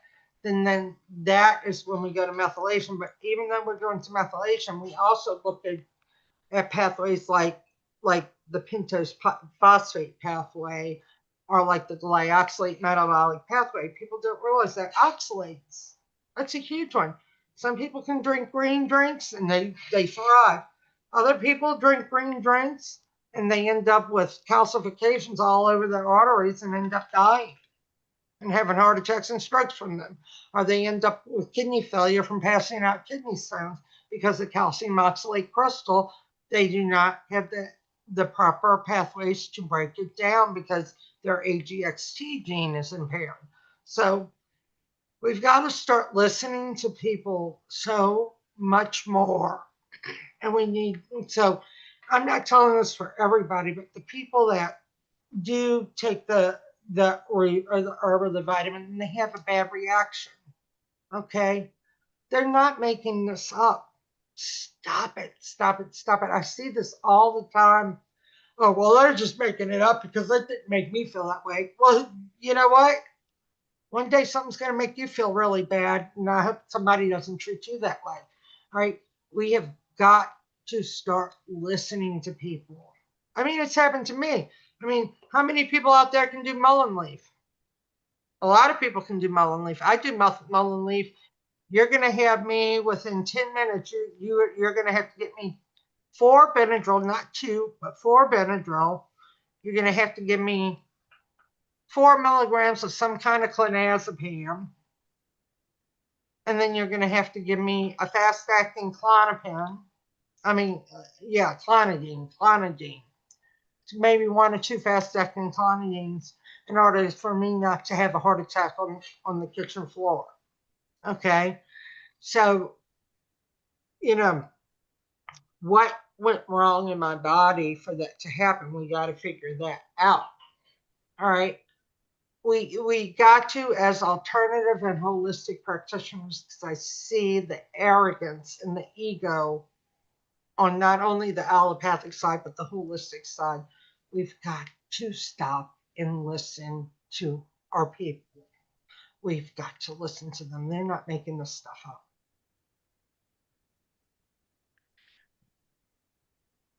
All right. All right. So we talked the detox pathways. That's something that you need to test for, right? It's not just a simple answer for that. So you'll have to get like what a hair tissue mineral analysis or something to find out what the best detox pathways solution is available.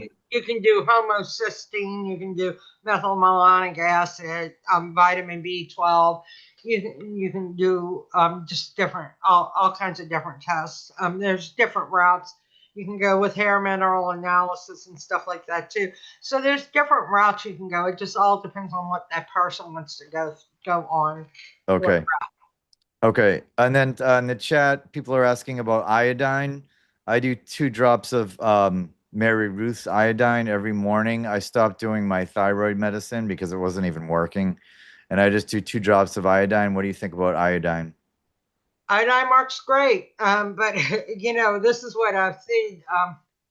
I needed years ago. I needed a little bit of iodine too. My holistic practitioner put me on it, and but then we were sitting in his office because we were friends, and he didn't name his patient, but he said, "Yeah, I have this patient, Sterling. He always, when you tell him to take one thing, he takes like 20. Instead of taking one, he'll take 20 of the supplement, you know, and he ended up with Graves' disease because he sped up his thyroid too much. So, you know, always use caution. If you're good at 2 drops a day and you see your levels have evened out and you're doing well, then that's what you needed. That's great. That's great.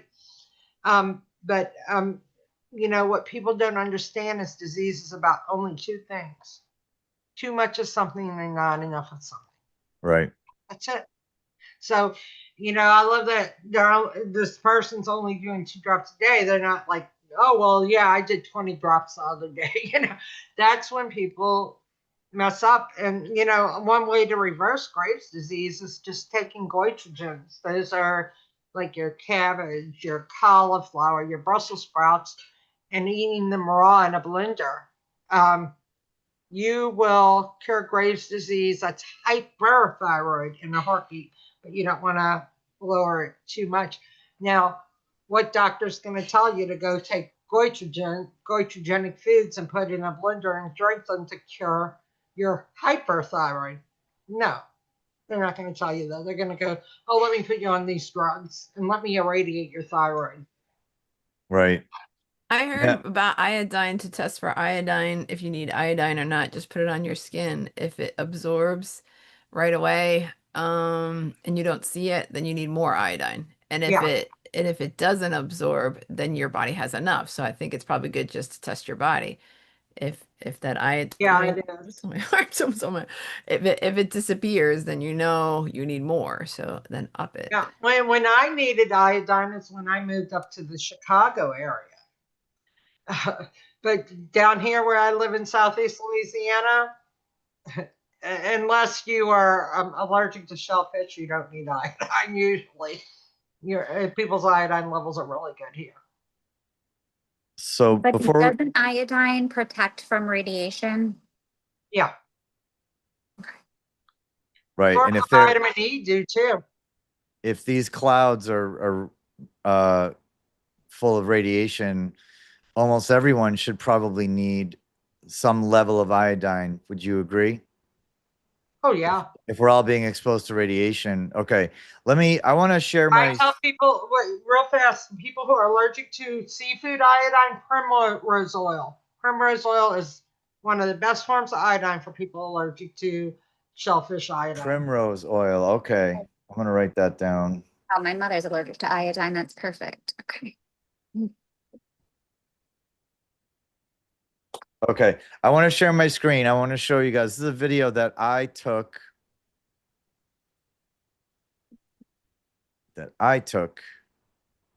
from my house a couple nights ago. Can you guys see this? Yes. Okay. I went out, I had to put my trash out late at night, and I brought a flashlight with me because it was dark, and you'll see what I saw. No clouds, not raining, not snowing. Look at the beam of light. Yeah. Look at that. On a clear night, that's what's coming down from the sky. Like looks like a little nano.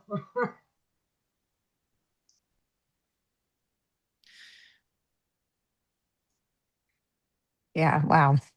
So they're dumping this stuff on us every single night while we sleep, right? And this is aluminum, barium, strontium, lithium, some probably different forms of fungus, and God knows what else. Parasites. I know they've even found parasites.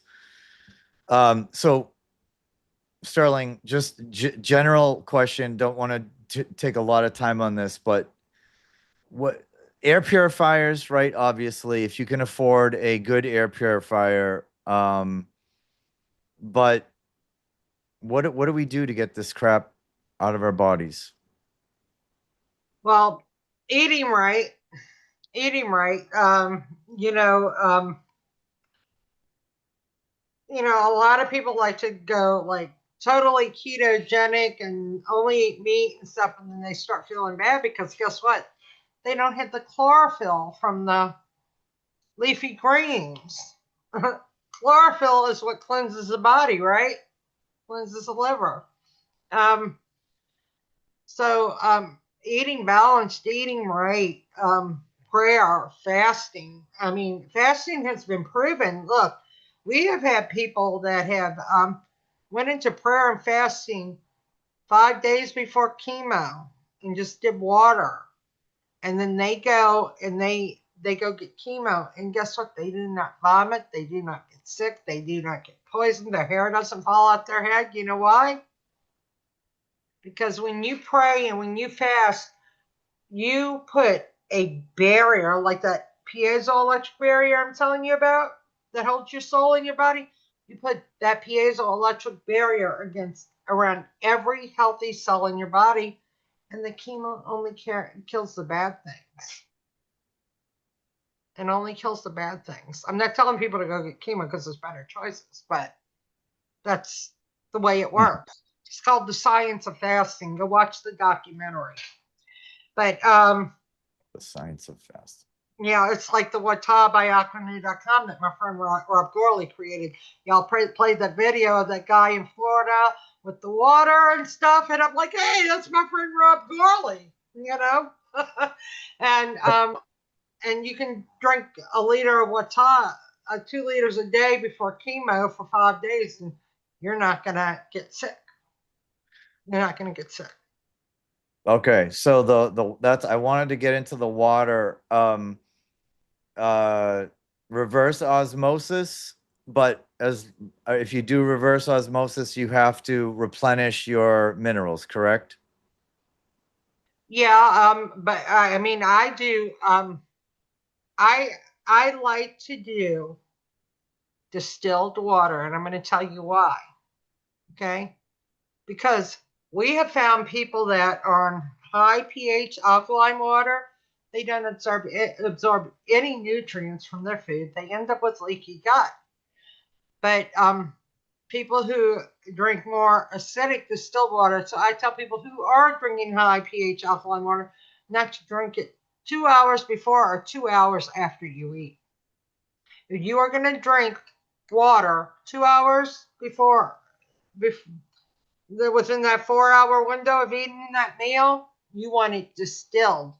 Because what distilled water does is it makes all the nutrients from your food get into your cell wall better. Mm. All right. But now outside of that, we're only supposed to eat once a day. That's what people don't realize. We're only supposed to eat once a day. And so outside the 4 hour window, 2 hours before that meal, 2 hours after that meal, that's when that kind of water is good. But in that 4 hour window of eating your food, reverse osmosis distilled water, better than any other water you can, because the other water is going to make your water not absorb. But have you ever taken high alkaline pH water and you have like put in a tea bag in the water without even boiling it? A high alkaline pH water will suck all the nutrients out of that tea bag. All right. Well, when you're drinking it, it's going to suck it all out of your food, and it's not going to go where it needs to go in the cell wall. Okay. But distilled water is not going to do that. Reverse osmosis. So in that 4 hour window, if you eating that meal, please distill the reverse osmosis water. But out of that 4 hour window, yeah, get you a good high mineral balanced water. Okay. And then so a couple things I want to discuss too. I'm deciding if I want to risk it. I don't even know what to. Uh, it's a word that starts with a B and it ends with a otox. Oh, that one. Yeah. Um, I have a couple of friends who were severely injured by that. What can you say about that without Well, saying the word? yeah, I know. First of all, I would look at their glutathione and their fatty B1 on their brain. Now, the only way you're going to get a fatty B1 test on your brain is doing a spinal tap. Okay, but B1, fatty B1 on the brain is very short lived. Fatty B1 is, all right, so we know right now, I can't say we can, your with the C in front of it, okay, I can't say that we can do that, but we can do that with MS, ALS, and Parkinson's now. It won the Nobel Prize in 2020. Fatty B1, high dose fatty B1. Well, we also found out that the girls that were injured by that HPV, Yeah. yeah, that we started getting them off of hospice with high dose fatty B1. Well, so when all these toxins go in the body, okay, we always hear about glutathione being the master antioxidant, but also fatty B1 works with it. And what the fatty B, well, when you start coming in with this overloaded toxins, the fatty B1 just dissipates and and then the glutathione runs low. So we have to replace the glutathione along with the fatty B1. I actually have a video on my YouTube channel about it, how fatty B1 and glutathione work together. A friend of mine, Dr. Elliot Overton, brilliant man. He owns EO Nutrition on YouTube. EO Nutrition. Watch his B1 playlist. He is amazing. The man is amazing. He's a genius. And so we know that there are a lot of toxins. When we know people have the equine encephalopathy on their brain, and we know fatty B1. They need fatty B1. They need glutathione. They need a combination of both.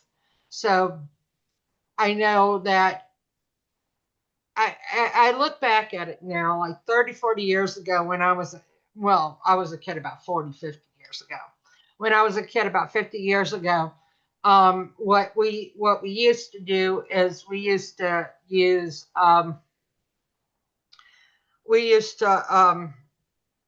just play, and we'd get a hold of, we'd even eat mud pies. We wouldn't get sick. Well, we didn't have all these toxins we have today. And we didn't see all this disease, but now we're being throwing so many toxins. And fatty B1 for the brain is short lived. It's very short lived. So we don't have enough time to catch up with it. I just tell everybody fatty B1 is so important for the brain. If you're Is doing this a parasite cleanse, anything, you need fatty B1 for the brain. The people who tell you that they're having neuro issues after doing a parasite cleanse, is because they're missing fatty B1 on their brain. a good brand? Life Extension's always been a good brand, but I don't know the levels of arsenic. A lot of the big ones have arsenic in it. I know my friend Elliot Overton, his Thiamax, his TTFD former B1 is the best one. That one doesn't get in the brain as well. So the L-thiamine doesn't get in the brain as well. The TTFD does, but some people can't take the TTFD and have to take the benfotiamine or the L-thiamine. You'll get a feel of which one works best for you. And for people who are super chronically ill, he has a PDF where he shows you what levels to start at, what levels to raise yourself up to. And when you start getting a violent reaction, he's like, no, then you need to start slowly backing down off of it. You've had enough. But I mean, some people have to get up to 2,000-3,000 milligrams a day because they have so much damage. And what's his name? Elliot Overton, EO Nutrition. Elliot Overton. EO Nutrition. He has a B1 playlist. EO Nutrition. We know I've heard of that. everybody. We know everybody with bleeding stomach ulcers, everybody with Crohn's disease, everybody with IBS. Guess what? They're all fatty B1 deficient on the brain. Every one of them. Every single one of them. Can I say If you have something fatty about B1 on the brain, you can't have those stomach diseases. So personally, I'm one of those people that had a reaction to Botox in 2015 that almost took my life.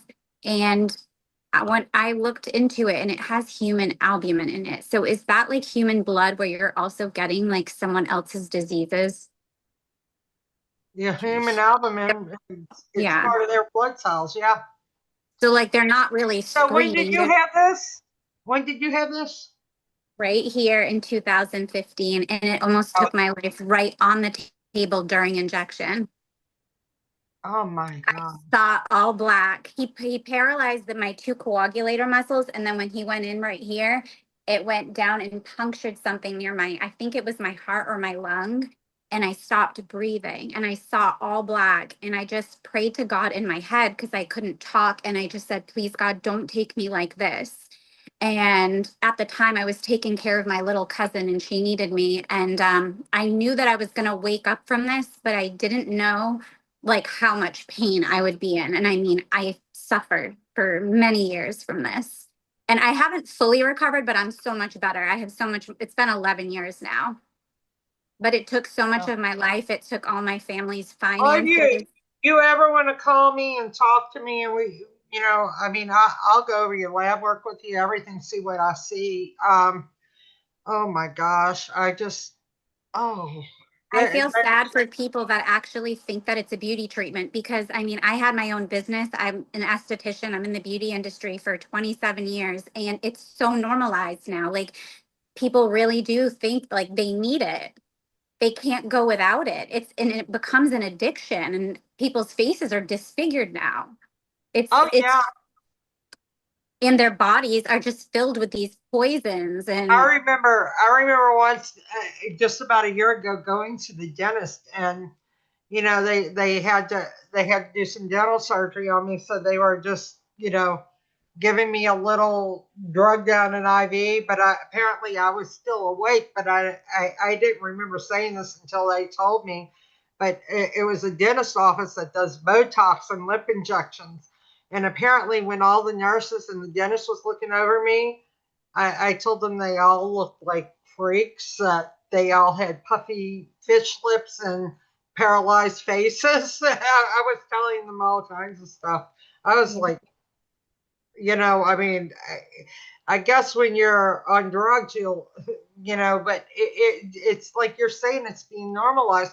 I walk into a dental office and all the women have like lips puffed up and just poked out. And then, their faces are paralyzed, they can't even smile right. And they think that's normal. That is not normal. That is Satan. That is it Satan. is Satan. It is. And I feel that the devil is truly behind it because Oh we yeah. tried to report our cases over the last 10 years. There's not a lawyer in the United States that will take a case. There's no one to help all of the people that are bedridden and suffering. Like I run a support group for it. If you go on Instagram, it's called Never Talks. These are my friends group. And there's just so much truth there, like what's happening to all of these people. Well, I let me talk to Simone Gold's people, and let's see if we can get somebody to talk to you. The problem with when you try to go in with these big lawsuits like this, right, you have to find a lawyer that has about $20 million to start the lawsuit. Do you realize that?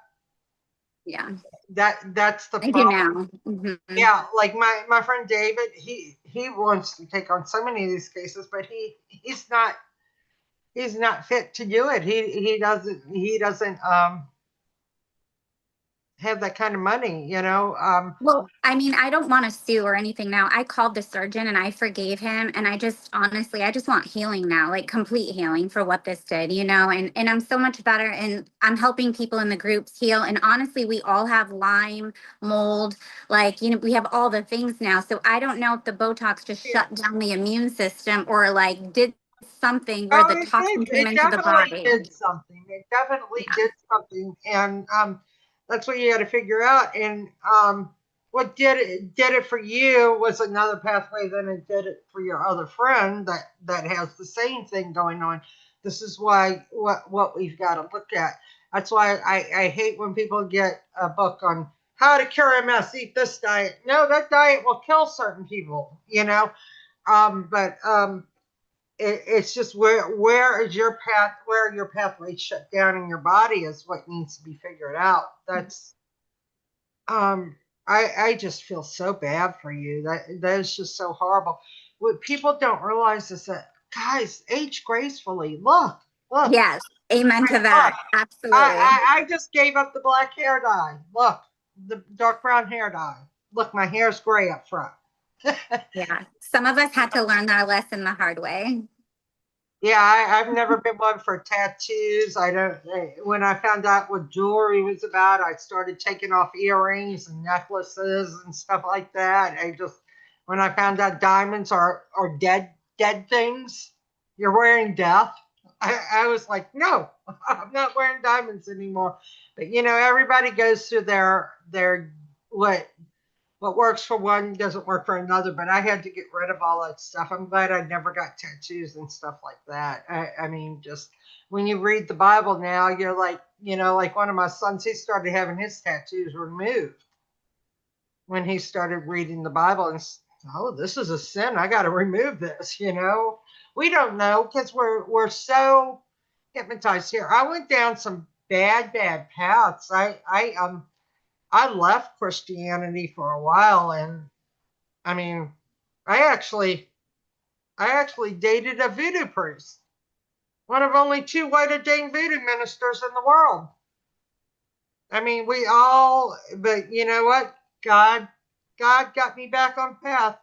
Jesus was my savior, and we've all got to realize that. This is an evil world when it comes to like, oh, let's inject Botox or let's go drink a fifth of vodka. It's okay. I mean, no, none of that's okay. I mean, it just, oh, let's go eat the Pop Tarts and the cookies and the ice cream and all the poisons. You know, But they're using Botox now for like headaches, and they're using it for oh, so many other things, for sweating, and it's just used for everything now. why they're trying to get people not to sweat? Yeah, they're people who sweat on their underarms, they're injecting their underarms. Oh, well, they're going to end up with Let's cancer. let's not use the B word anymore. Sorry, but I don't know. I just have a bad feeling about it. Yeah, it's all bad. Look, I tell people, I say this, my advice is this. We need to stay away from doctors, period. Hospitals, doctors' offices, unless you're like in need of immediate attention. I believe everything can be cured just by researching and holistic ways. A lot of people that are, what do they call it? The surgeries that vanity type surgeries and Oh, stuff. yeah. Don't. You're perfect. God made you perfect the way you are. Just be happy with how God made you, and you don't need to go seeking any other alterations to your body because it's just gonna. I've got so many friends that have had implants, breast implants, and that had to take them out because they literally poison them. Um, so just trust in God's creation, His original creation. All right. So the last thing I want to move on, and again, if you guys have questions, just let me know. But I'm just trying to move things along a little bit because we're going on 2 hours right now. Mold. Is there anything to say? Do you guys have any questions about mold? Someone said they want us to talk about mold. Someone who said asked a question about living in mold. And my advice to you is if you can get out of the house. I know not everyone can just pick up and leave, but if you're living in a house that has mold, either get remediation done, and some insurance carriers will cover that. So, investigate that first as an option, having it properly remediated. Make sure the company that does remediation knows what they're doing. or leave the house, because you'll never truly heal if you're still living in mold. Anything on mold, Sterling, that you want to add to that? Mold is some of the most toxic stuff you can have in your life. I live in Southeast Louisiana. We have 100% humidity, usually almost all year round. And with that, I have a machine that captures mold mycotoxin, and then I have a dehumidifier that I keep in the center of the house running 24/7. It is so important because guess what? I have mast cell activation syndrome. And from mast cell activation syndrome, just growing up in Southeast Louisiana, and you get mast cell activation syndrome after you end up with severe mold and mycotoxin poisoning. Okay. And when you end up with severe mast cell activation poisoning, I can just go down the list. I am deadly allergic to aspirin. I'm deadly allergic to NSAIDs. I get resuscitated. I need not one amphoepi, but 2 amphoepi to save my life. I die. I code. I can go down the list. I cannot have pineapple. I cannot have avocado. You get one little pinprick of avocado near my tongue, I'm a dead woman. My heart is going to blow up. My blood's going to pump in my heart, and it's not going to be able to pump out. And I better pray to God that the paramedics get to me soon enough. Okay? All right. This is true mold and mycotoxin poisoning. Okay? When you have true mold and mycotoxin poisoning, this happens. I used to help people when I started getting out of my situation and started healing. I used to go and help people with this. I have met some of the most horrendous cases where I've seen this is what living in mold and mycotoxin can eventually do to you. What I'm telling you right now. I have a friend, her father decided to spray Roundup in her front ditch. She had mast cells so bad from mold and mycotoxin that she was having to wear masks. Her kids were playing outside. They just ran out inside, so she went into anaphylactic shock, had to call an ambulance. 2 days later, she's at her holistic practitioner's office. Somebody opens a bag of peanuts. She's in the next room going into anaphylactic shock coding. Okay? That is what mold and mycotoxin will eventually do to you if you do not get out of it. I know it's a bad situation for many, and it's hard for them to get out of it. But if you can get out of it, please get out of it. Because, I mean, my life, it's almost like a prison. I can't go around people that wear certain perfumes. So me and stores don't get along anymore because I got severe mold and mycotoxin poisoning at a young age. I have one of my clients, she was an MD and an ND. She, at 2 years old, got black mold so bad that she spent the first, after 2 to 5 years old, in Children's Hospital. In Children's Hospital. She made it out. She decided to study to be an MD. Then she decided to study to be an ND. Right after she got her MD and her ND, she ended up with cancer from the black mold, small squamous cell carcinoma in the lungs. And she never smoked. She went and she did the grease test. She did the grease test. This is a test you can do where they check your blood, the type of cancer you have, and they take every drug known to man that they know of and every nutrient in your body, and they show what's feeding it and what's killing it. All right. So she stayed away from everything that would feed it, and she used everything that she could on the list that would kill it, and she cured her cancer. 2 years later, it came back.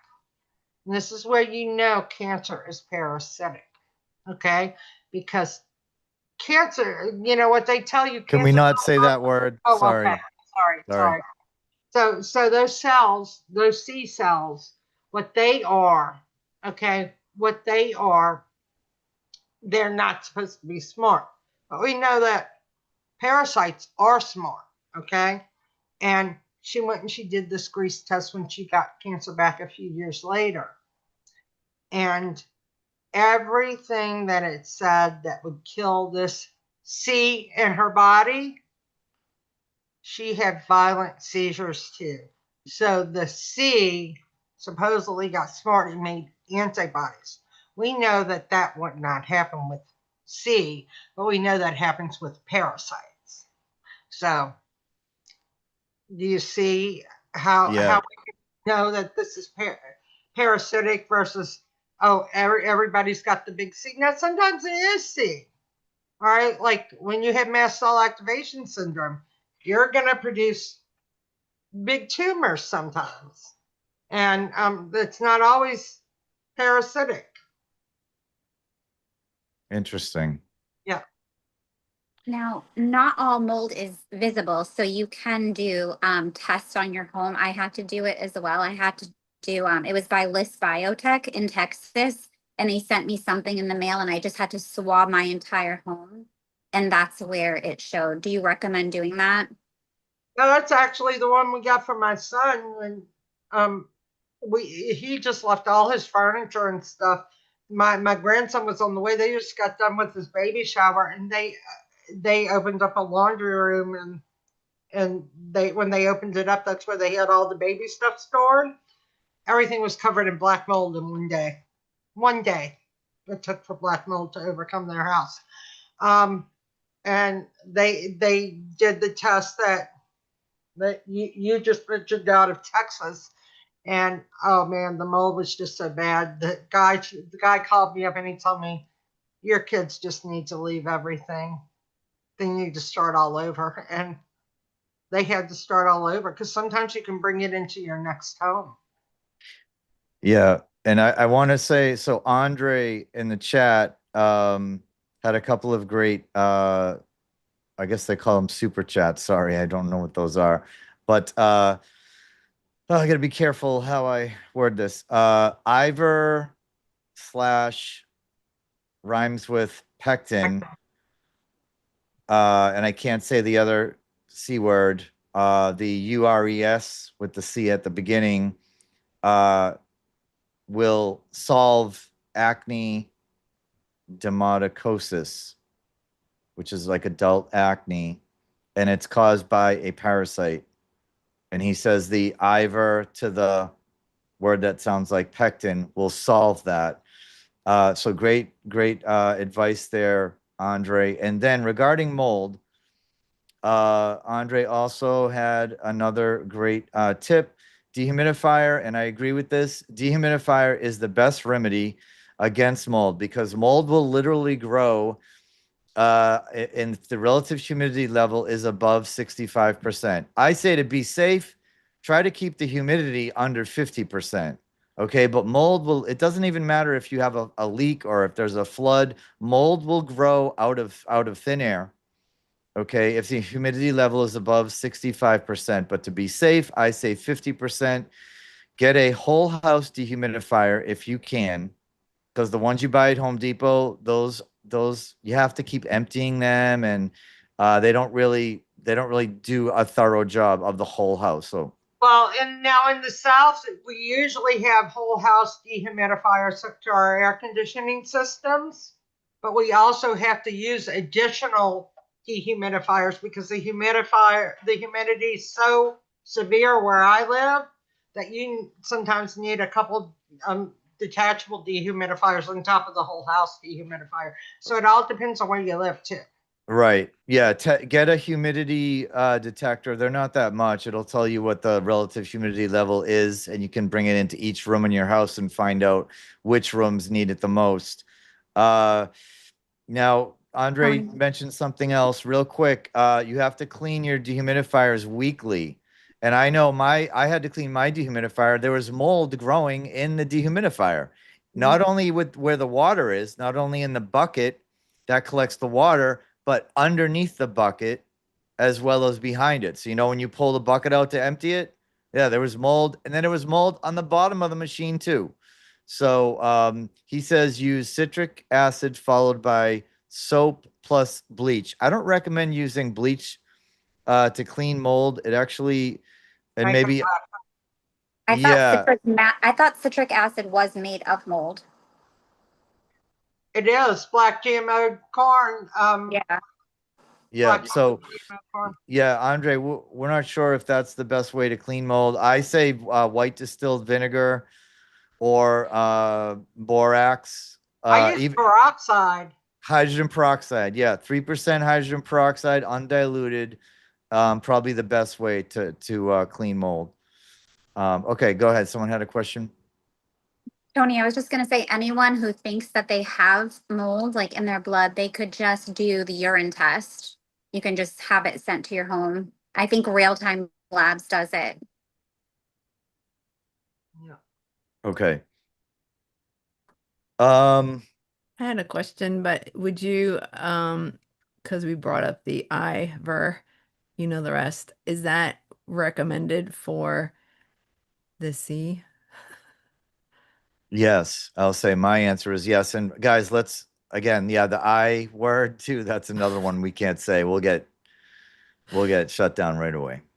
Okay, that's all. I just, so you just would say yay. Yay to that. Yeah, Sterling, right? Ivor to the Oh word yeah, that sounds like but pectin. here's the deal. If you go look, I shared the slideshow with you. I could share it with other people if they want me to, but it's 100. It's like I have over 150 slides on it so far, and I have the different types of parasites and the different type of herbal antiparasitics and pharmaceutical antiparasitics. Because in one part of the body, a certain parasite may live that ivermectin doesn't cure, right? But it may be something else that cures it. So you need to be careful because ectin doesn't kill every parasite. So I do have it's still growing. I still need to add to it, but I have different parts of the body, different parasites that reside in different parts of the body. So if you had, it's somewhere like with me, it was I had mucoidal ovarian cancer, mucoidal. There's different types of ovarian cancer, but I had mucoidal. So I had to look up to see if that would work. And yes, that did work for me, the I. And then I also took the one that starts with an F and ends with the Zol. And then I also did something called C, and then has a D in the middle, and then has an S at the end. And those three together, by the time that the doctor removed the 40-pound mucoidal ovarian tumor that was the size of a bowling ball laying in me, there was no cancer to be found. No C. Sorry, no C. Wow. What about the same thing as the fen, but With it the starts M. with the M? M. Oh, that one I think is even better. If I would have knew about that, that was one I was going to use on my friend that I found passed away last Tuesday. It was just so sad. Okay. The M1 works real good. The M1 works very good. I think it works better than the Fin. That one with the eye stuff, and then also along with a little C and then D and then S. Is that when you say that C, D, and S? Are you talking about the silver?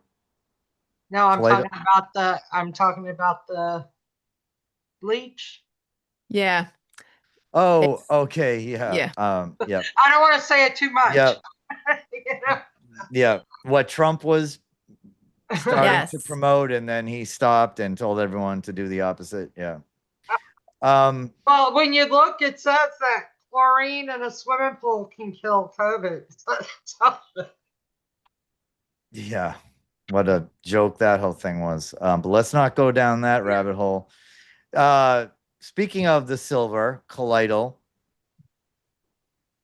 I take it every day. What do you think about it? I think it's great. Now when you're doing a colloidal silver, every day, make sure that your gut bugs are good. I know that certain, now if you're getting a good nano particulate, good nano size particulate, it will not affect your gut bugs. So, Oh, okay. So the nano silver you're saying is okay, because some people get scared of that but word nano. yeah, I know they do, but guess what? Look, the only way you're going to get micronutrients to your body is if they go nano particulate. You Hmm. know, I mean, Interesting. all right, so nano, again, there's something Satan inverted. Yeah, you don't want the nano other stuff in you. But, I'm going to let you know. All right, when I drink this good organic green tea that I have in here, like this, guess what I'm swallowing? Nano. When I take in this deep breath, right now, guess what I'm doing? I'm swallowing nano. I'm inhaling it. It is everywhere, guys. So do not, when you see somebody online exposing a vitamin or a supplement or an herbal company because they looked into their stuff with a dark field microscope and found nano in it, let me tell you what, it was probably just because it landed on there. Right? It's in your air. Okay. Do not cause any companies to get shut down and stuff. It's falling from the sky right now. You're breathing it in. It's They're called MU chips, and they are 14 times smaller than a grain of salt. And you're breathing them in right now as we speak. Every one Yeah. of them. So are you Yeah. talking about the binder that starts with a Z that everybody's saying to Oh stay away yeah, from? we can't. Yep. So Yeah. just so All everyone right. All knows, we right. can't Look. Look. say Look.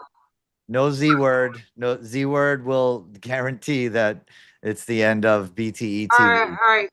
So the Z stuff, okay, this is what I tell people. I have one client right now. He's actually a retired psychiatrist, and he's seeing me for kidney failure right now. All right. So he tried to blame it all on this nano stuff.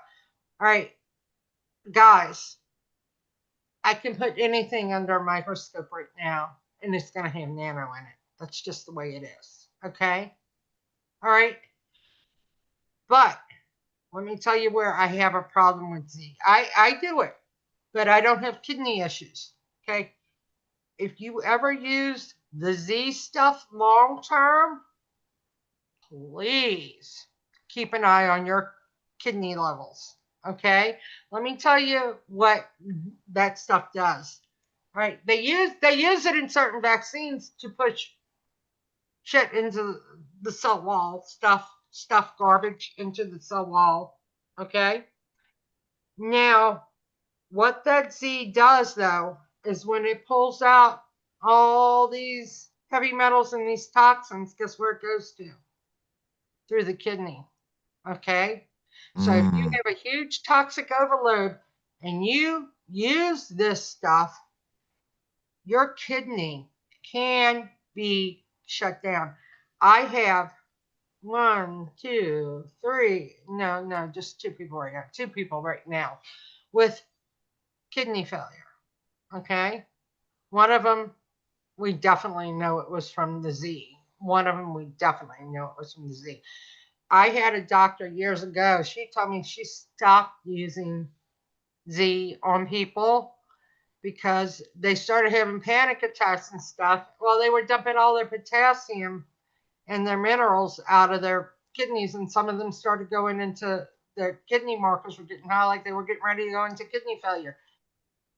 Be careful. Disease is about two things: too much of something, not enough of something. But if you have poor functioning kidneys, or you have something called AGXT, if you know that, or if you have kidney stones, a history of kidney stones, which means you have AGXT, I know how to reverse it. Most people don't.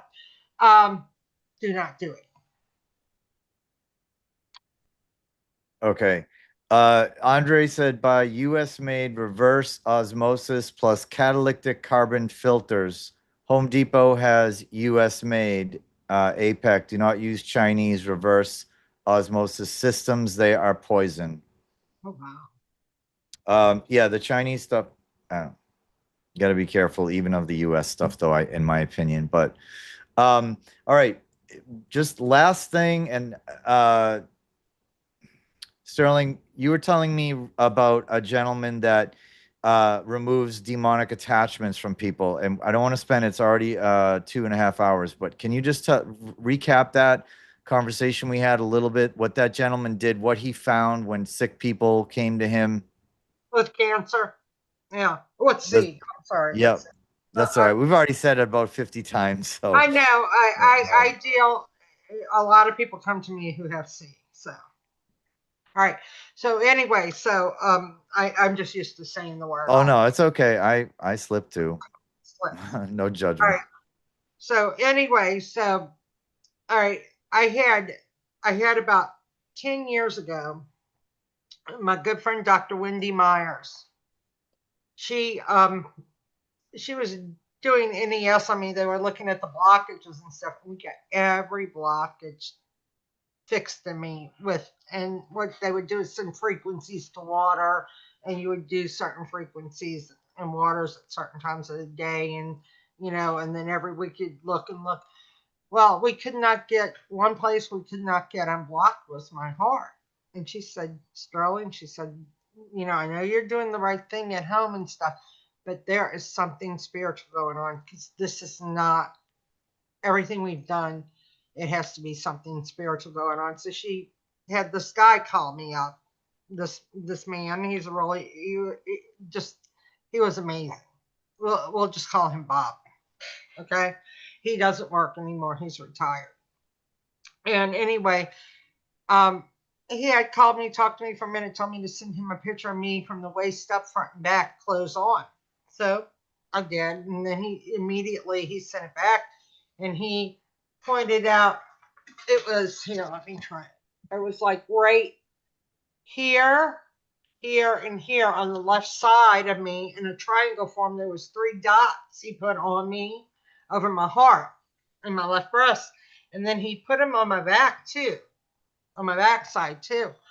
And he called me up later on that day, and he said, you have 3 attachments. The way you have them in a triangular position, all in one spot, he says, that is nothing but familial spirits. Those are familial spirits. And he said, I just want you to be quiet. We're going to sit here for about 3 minutes, but I'm praying on my end. And the first minute, I broke out in this huge sweat. The second minute, I felt itching, burning, and prickling coming from those spots and just going down my arm. Then minute 3, I felt ice cold. And he had told me, he said, who in your family has had heart attacks or cancer in the left breast? And I said, 4 cousins with breast cancer, and my grandmother, my father, and my great grandmother all died of heart attacks at 45, 52, and 28 years old. And he said, well, he told me, he said, I was getting ready to have a heart attack. And, I remember for the first time in my life, I could just take this deep breath and just release it. And it felt like the first deep breath I could take since the day I was born. He said that was a familial spirit. Well, so a friend of mine was dating a supermodel. We're going to keep her name out of it. But anyway, he was dating her, and she had breast cancer. And it was a friend of mine who was a very well-known doctor in the autism community. Well, anyway, he tried everything to get rid of her breast C. Okay, he couldn't. And when he saw her, she had like 22 demonic attachments all over her. And he pulled it off. He pulled them off. They were able to cure her C after he pulled them off easily with alternative holistic therapy, but they couldn't do it before. And I asked him, I said, what do you see when you see these things shooting through people's backs up to the front of them? He said, like those things you see that they call gray aliens on TV and stuff, sometimes they look like that. Sometimes they're, a little bit more disfigured. But and then he said that everybody would see has at least 13 or more attachments on them. So do you see how important deliverance is? Mhm. Yeah. Yeah. It makes me think of a video. The gentleman's channel is called Roger in Kansas City, and he looked at an outdoor like ring camera of him sitting on a bench in front of his house, and he noticed there was something on his head, and when he zoomed into it, it was like looked like a little goblin, like little tiny, like a few inches, 4 inches tall. And he's going, "What the heck is that? I didn't have anything on my head." And he started noticing that when he would look at certain photos of even celebrities, or like there was one of Obama posing in front of the Hoover Dam, he noticed there was like this little thing on his shoulder. And he like zoomed in, really close, and it looked like a little gargoyle or something. Is it possible these familiar spirits can be photographed but not seen with the naked eye? I believe they can. I mean, I believe they Very can. interesting. Do you think Uh, parasites are demons? Because they sure look demonic. I Oh, yeah, believe I that. think they are. I think they are because they had this one study they did on people who got in motorcycle wrecks, not just regular people riding their motorcycles, but people that were the need for speed and ended up killing and crashing. And guess what they found all in their brains? Toxoplasmosis. It was Yeah, like that's a big one. 6,000 Ah, deaths. Mhm. Yeah, you read that. Wow. toxoplasmosis is one of the worst parasites, and it comes from the feces of, is it just cats or is it cats and dogs? Yeah, mice. It's comes from mouse brain. That's where it originates from the brain of the mouse, and then the cats eat it most of the time, and then it's passed on through the litter box. But it's in the brains of mice. So, Oh, okay. all right, this is why a lot of people started dying from a parasite we'll call XMRV that my friend Dr. Judy Mikovits discovered, and they found that it was from what they would do is pulverize mouse brain and put in vaccines and stuff like that. So that's where the XMRV virus comes from. So that's why, I mean, a lot of these children with autism have parasites and cyanide toxins. Yeah, and that's what's causing their symptoms. Yeah. So, Sterling, do you think that the alpha gal, no, that toxoplasmosis could possibly be behind alpha gal? I couldn't answer that right now. I'd have to Okay. study it more. But why has anybody pointed that out to you or anything? Well, so in all of my line groups online and in my own group, there are people that did the 6 weeks of pymethrin, leucovorin, and sulfadiazine, like the combo for toxo, and they don't have any more Lyme symptoms or anything. So I'm just wondering if that's like behind it all. Well, sometimes one thing that kills one thing can kill something else too. It's like you know, there are certain bacteria that can be killed by these antiparasitics too. Right. So it's kind of hard until you see the whole outline of the picture. Mhm. That's like saying that all C's are parasites. No, some of them are just from mass inflammation. Okay. You know, Yeah, and I don't have uh, Lyme disease. I've tested negative for that. They've tested a couple of times. I only test positive for alpha gal. So yeah. okay, a question in the chat. Can I say this word? What's the cyanide cleanse? Um, cyanide. Usually, what we do is we have to see what's going on with B6 and the B6 pathway, because you might need some cofactors for that B6 while you're not breaking down that B6, because it might be B6 toxic and not just using it. So we have to look at that, and then also fatty B1 on the brain. And then things like low dose Cimarron, which you cannot get right now because the FDA totally banned it. They only give it for African sleeping sickness at high doses, which can make you blind. And then does pineapple juice or pineapples help with certain Lyme symptoms? I think for certain people, yeah. Yeah, because it has that Bromelain. bromelain, yeah. What about the apricot seeds? The B, what is it, B17? Yeah, you can also get B17, and they don't want you to know this, but organic apple seeds. Oh, really? Yeah, you can get Wow. me and Wow. an herbalist. I hadn't talked to her in years, but we spoke because my friend that just died of C last Tuesday.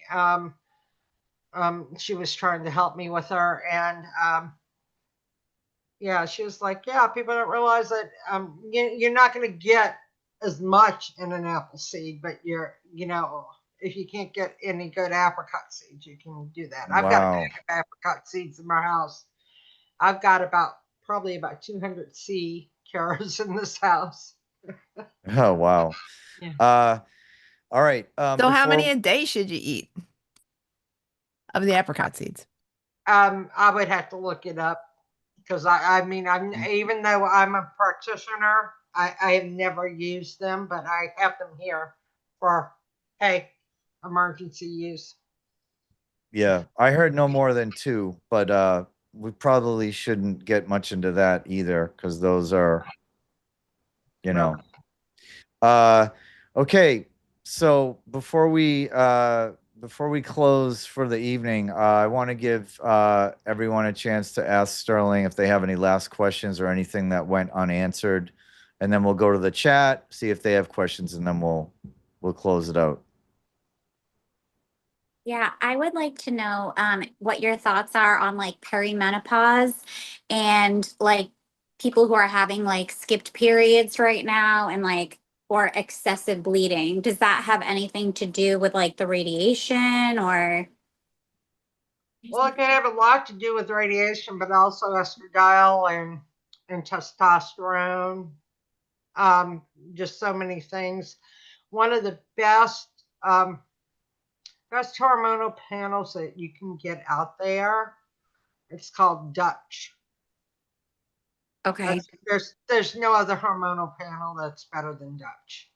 Dutch is just it's going to show every little bitty thing in the body that can be affecting the hormones because yeah, radiation can play a role in it. I mean, the poison in our foods, the poison in our water, the stuff that Tony was showing on film that was falling down that we're breathing in all the time. I mean, it's almost impossible to avoid. But one of the best panels that you can get to know where to start looking is the Dutch panel. Okay, so then perimenopause, do you think that's just like a worldly term or is that a real thing? Because I mean, in the Bible, I mean, did they like go into menopause like in their 30s and 40s? No, they never went into menopause Right. in the 30s and 40s. And then they didn't start their periods until they were a lot older. The average person started their period between 14 and 19 years old, not 9 and 12. Right. Yeah. So we live in a toxic world. Right. Yeah. Okay. Thank you, Stephanie. Laura, any final questions for Sterling? Yeah, I would love to know about vitamin D because my body will not absorb it through the sun. It won't absorb it taking supplements, no matter what type I try, no matter what, if I take it with fat, like nothing seems to work. And my doctor's like, oh, well, there's really nothing we can do. But it's All right. chronically low. It's like 22 to 24, All and right. it doesn't come up at all. So are you testing your DOH hydroxy and your D125 at the same time? I honestly don't know. I would have to look at my latest labs and see what it says. All right. So, and then also before when you look at somebody's D308, all right, this is the stupidest thing that doctors do, and most holistic doctors do it but just not as much as allopathic doctors. Okay, all right. You have like when you're checking iron, what do they check? They check your ferritin, they check your total iron binding capacity, they check all these other things. You can't just check one D3 level. You got to take your D3OH hydroxy and your D1,25, and you've got to test them together. Because if one's higher, one's lower, it depends. That could be good, but if one's lower and one's higher, and the total opposite, I could give you parathyroid cancer and kill you by giving you D3, pushing it until I get that pathway open. And that pathway is so important. So what that pathway does, and that's why I want to see both of them, because even though you're low, it might be because you're using it up so much, because it's binding to a protein we call GCMAF that has 20 attacks on autoimmune and 6 attacks on cancer. And when it binds to this protein, and it does that, it protects you. GCMAF is found 1/1000th of a gram in the body, but most people are running out of it these days. But that's why we want to see the vitamin D being utilized. So you could still be being utilized. You're low though. You still could be being utilized. Now, you're under blue light all the time. No, not all the time. I try to spend as much time as I You have blue can light in your house. outside. Yeah, I mean, sure. I'm sure Yeah. I do. I mean, I Well, work at a computer for my work, so yeah, I'm sure. you don't have to have blue light in your house. You choose to have blue light in your house. You can do red light screens. You can get rid of all this new lighting. Go back to your old light bulbs. Get a red light. You can wear blue light blocker glasses. Okay, when you're sitting at your computer screen. But you are probably the poster child of why you have to get all blue light out of your house, or you're never going to absorb vitamin D. That's probably So what's even going on. spending 30 minutes a day All in a right. bikini in the sun didn't make any difference in my But it's vitamin not D. going to. It's not going to if you don't get rid of the blue light. Do you understand that you're only supposed to have the most intense amount of blue light between, ready for this, 11 a.m. and 1 p.m.? Okay. Yeah, like the sun. So when you are sitting in your blue light right now, what is happening to you is your cells, your hormones, you're not going to absorb any red light. You're just totally full of blue light. Until you get the blue light out your body, you're going to have to get you're going to probably have a problem, because if you're eating well, let's say, has this been happening ever since you have alpha gal? That could be it. Um, Or was it I like don't that think I got before? it tested until it's only been the last 3 years that it's even been tested, because I went for a while without even having insurance and regular checkups and all Yeah. that kind of stuff. So So it's hard I'm to thinking, say. one of your big bad things is that you cannot have the proper fats in you, because this is what the sun does not make vitamin D for you. This is what the sun does. You take your cholesterol. The sun converts your cholesterol into vitamin D. So if you have low cholesterol, you're not going to make vitamin D in the sun. Okay. I don't think it has tested low, but I don't really trust all the tests the doctors do, because, like you said, they got Yeah. to test 2 things and they're probably only checking one, and who knows. Yeah. But And labs are off. So there could be several factors going on. The blue light, you're not absorbing. You no longer can have certain fats because you can't have certain meats. And I mean, so are you eating things like chicken and turkey? Are you pork? I eat fish, but other than that, no, because I was Right, well, having that's bad one of your problems. reactions. That's one of your problems. So one of the one of the best olive oils that you can get on the market. It's called Atlas olive oil. Atlas olive oil. There's also a supplement. I'm going to have to call my friend Dr. Susan Clinton because you probably need to. You're missing fats. Let me tell you what's going to happen with you eating the diet that you're eating. Okay. Eventually, your brain is going to shrink in the next 10 years, and you're not going to remember who you are or anybody else. That's how important fat is. This is where So vegans, for instance, screw up. Okay. And when you take in vegetation, if you don't have fat, you don't absorb anything. yeah, Okay. I do eat a lot of fat in the form of like MCT oil and coconut oil and olive oil Yeah. and avocado oil and Yeah. avocados.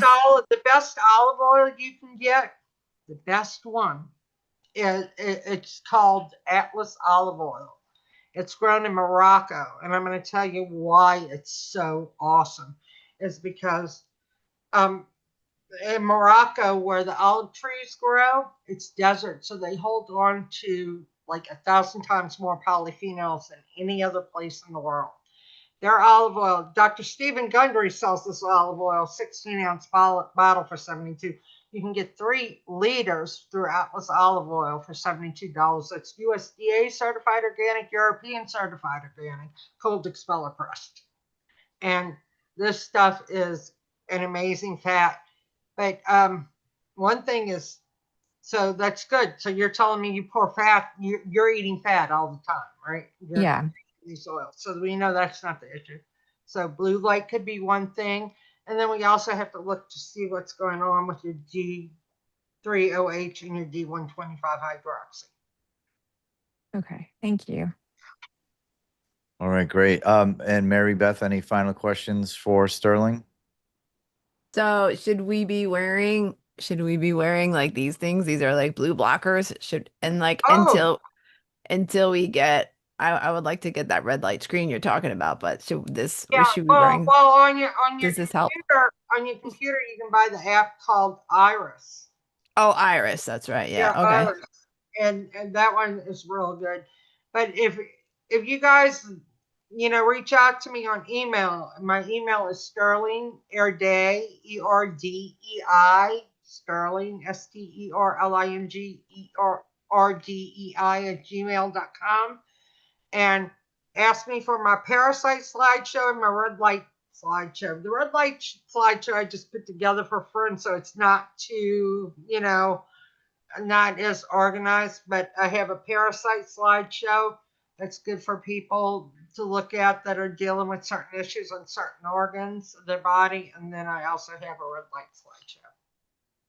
One other question, what about red light therapy or near infrared? I have a belt that goes to I think 1062. Oh, it is infrared. Yes, the Oh near man, infrared. awesome stuff. I know my infrared lamp just broke on me and I hate that it's broken. The only time I tell people not to use red light or things like GCMAF or things like watabayakanu.com is when they have brain or vascular tumors. And even that C and D and S.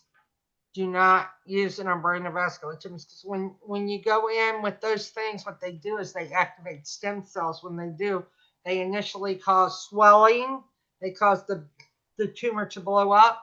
So when you hit brain and vascular tumors, things like that can actually be counterproductive. So then that's when we like to go in with the anti-parasitics to shrink those first before we tackle the other stuff is and do red light. So red light therapy is great, but you got to use caution if you have brain or vascular tumors because But for red light. ovarian, it would be okay. Yeah. Okay. I mean, all the all the tumor's gonna do is it's gonna blow up. So I when did feel like I did use it once, and I did feel like my stomach felt even more a little bloated. So then I was afraid to use it, but I guess just go ahead and use it. Yeah. I Okay. tell you, I know I had my first ovarian tumor back in 2021. It was removed, and then because I wasn't going to do chemo or radiation, and then it blew up and blew back. But this time I got it, I tackled it, and what we did is we cryo because the tumor was so big, my tumors were so big that we had to cryogenically freeze them. And they went and they took a surgical bag and they used Da Vinci robotics. Robotics was created here in New Orleans, robotic surgery. So we had some of the first doctors. So they do it for all kinds of stuff. So what they do here in New Orleans for the people who don't want chemo and radiation, that they can have the tumors removed, is they cryogenically freeze the tumor. They go in with robotics, cryogenically freeze and put a surgical bag over it and slice it off so it doesn't spread into the body. So that's what they do here. A lot of cancer surgeons do. So I'm blessed to be there and be in that situation. But that will it if you're not in that situation and you feel you can treat that tumor, that's the way to go. But if you want to get that tumor removed, the safest way is cryogenically freezing and having somebody slice it out. Okay. What about raw dairy, raw milk, raw Oh yogurt? yeah. Oh yeah. Okay. I know there's one with raw cottage cheese that seems to work good too.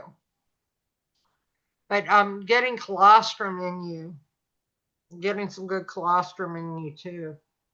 Because that colostrum is what makes GCMAF, and you want that vitamin D to bind to that GCMAF to have the 6 attacks on C and the 20 attacks on autoimmune disease. So that's like a different product? Is that like a different? Because I Colostrum. think this farm that I started buying from, it has all kinds of raw dairy products. So Mm-hmm. that's not in milk. That's a separate product. Well, cottage cheese, they have Oh, they oh, have um,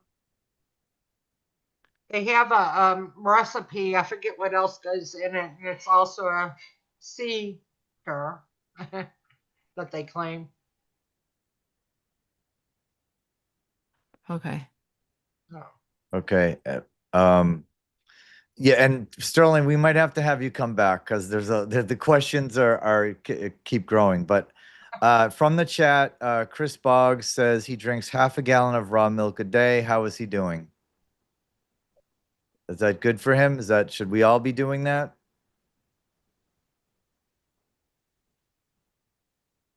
Half a gallon of raw milk?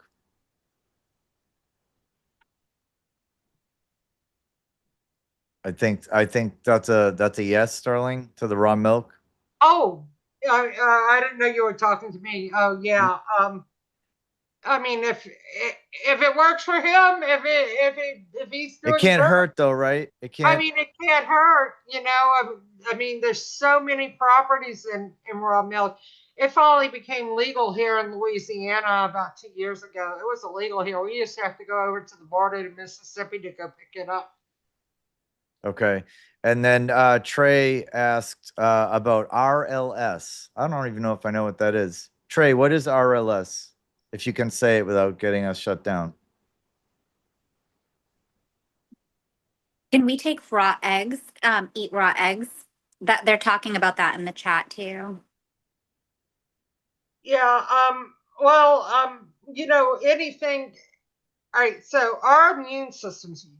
Everybody's got to stop and be careful. Our immune systems have been messed with so much. Even though I think raw milk is good, it may not be good for the next person. Okay. Mm. I the same with eggs and stuff. Because most of us right now, you know, our T cells and our B cells are a little off because of the toxins we're taking in.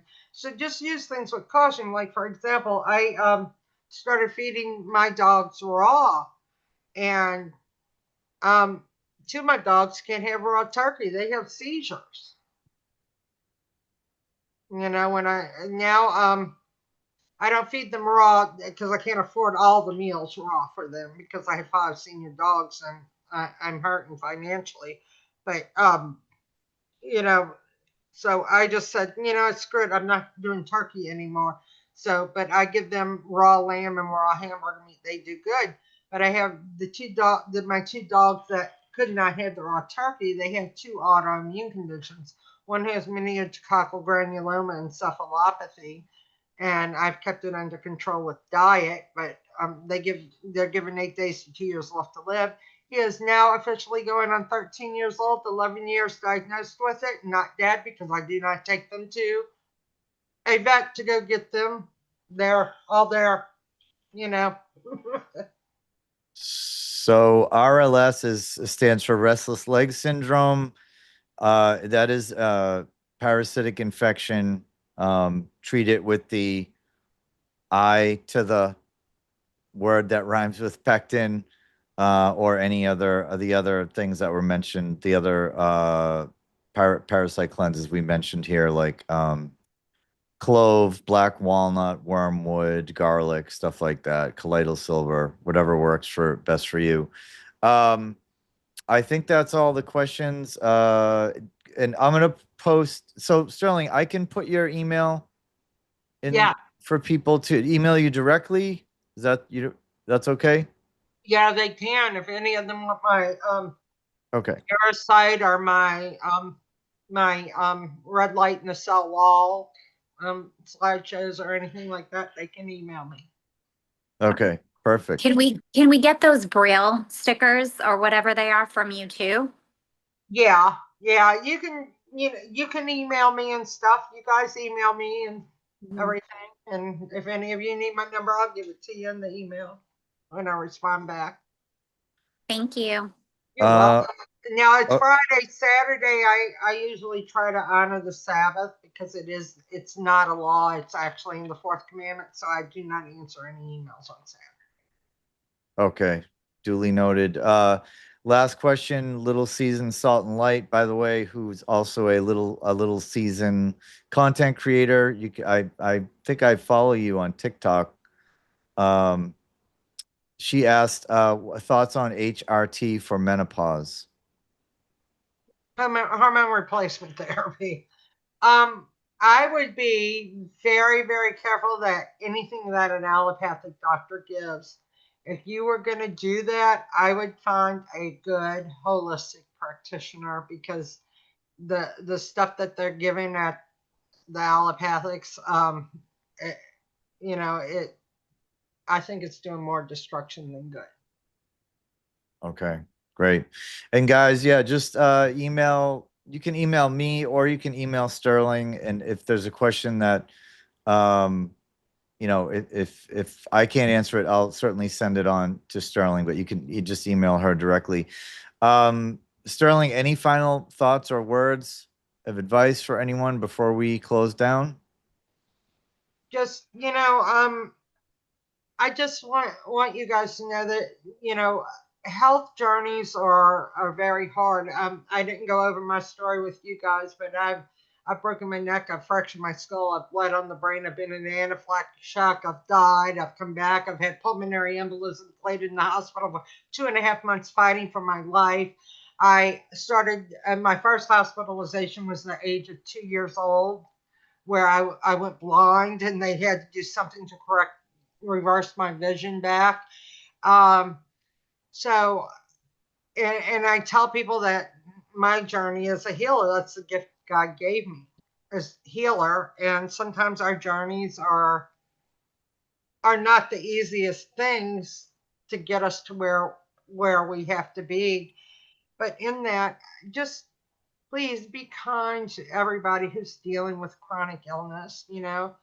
People with chronic illness are not only going through physical battles, they're going through emotional battles, they're going through spiritual battles. Just, use kindness. Just because it hasn't happened to you doesn't mean that it's not real. And just because somebody hasn't had the best outcomes as you doesn't mean that the people who have had the worst outcomes are doing something wrong. Let's get rid of the egos. Let's get back to helping, healing, and loving the world, and instead of criticizing. Amen. Amen. All right. Sterling, thank you so much. What a blessing you are to this whole community. Your advice and your wisdom is invaluable. So we really appreciate you coming on. And maybe we should do this again to, like, because there's just questions that even I have that I'd like to ask. So maybe we'll do this again for part 2. Laura, Mary Beth, and Stephanie, thank you guys for joining us. Appreciate all of you, the people in the chat. Thank you all. God bless you all, and we'll see you again on Tuesday night at 8 p.m. God bless you all, and have a good night.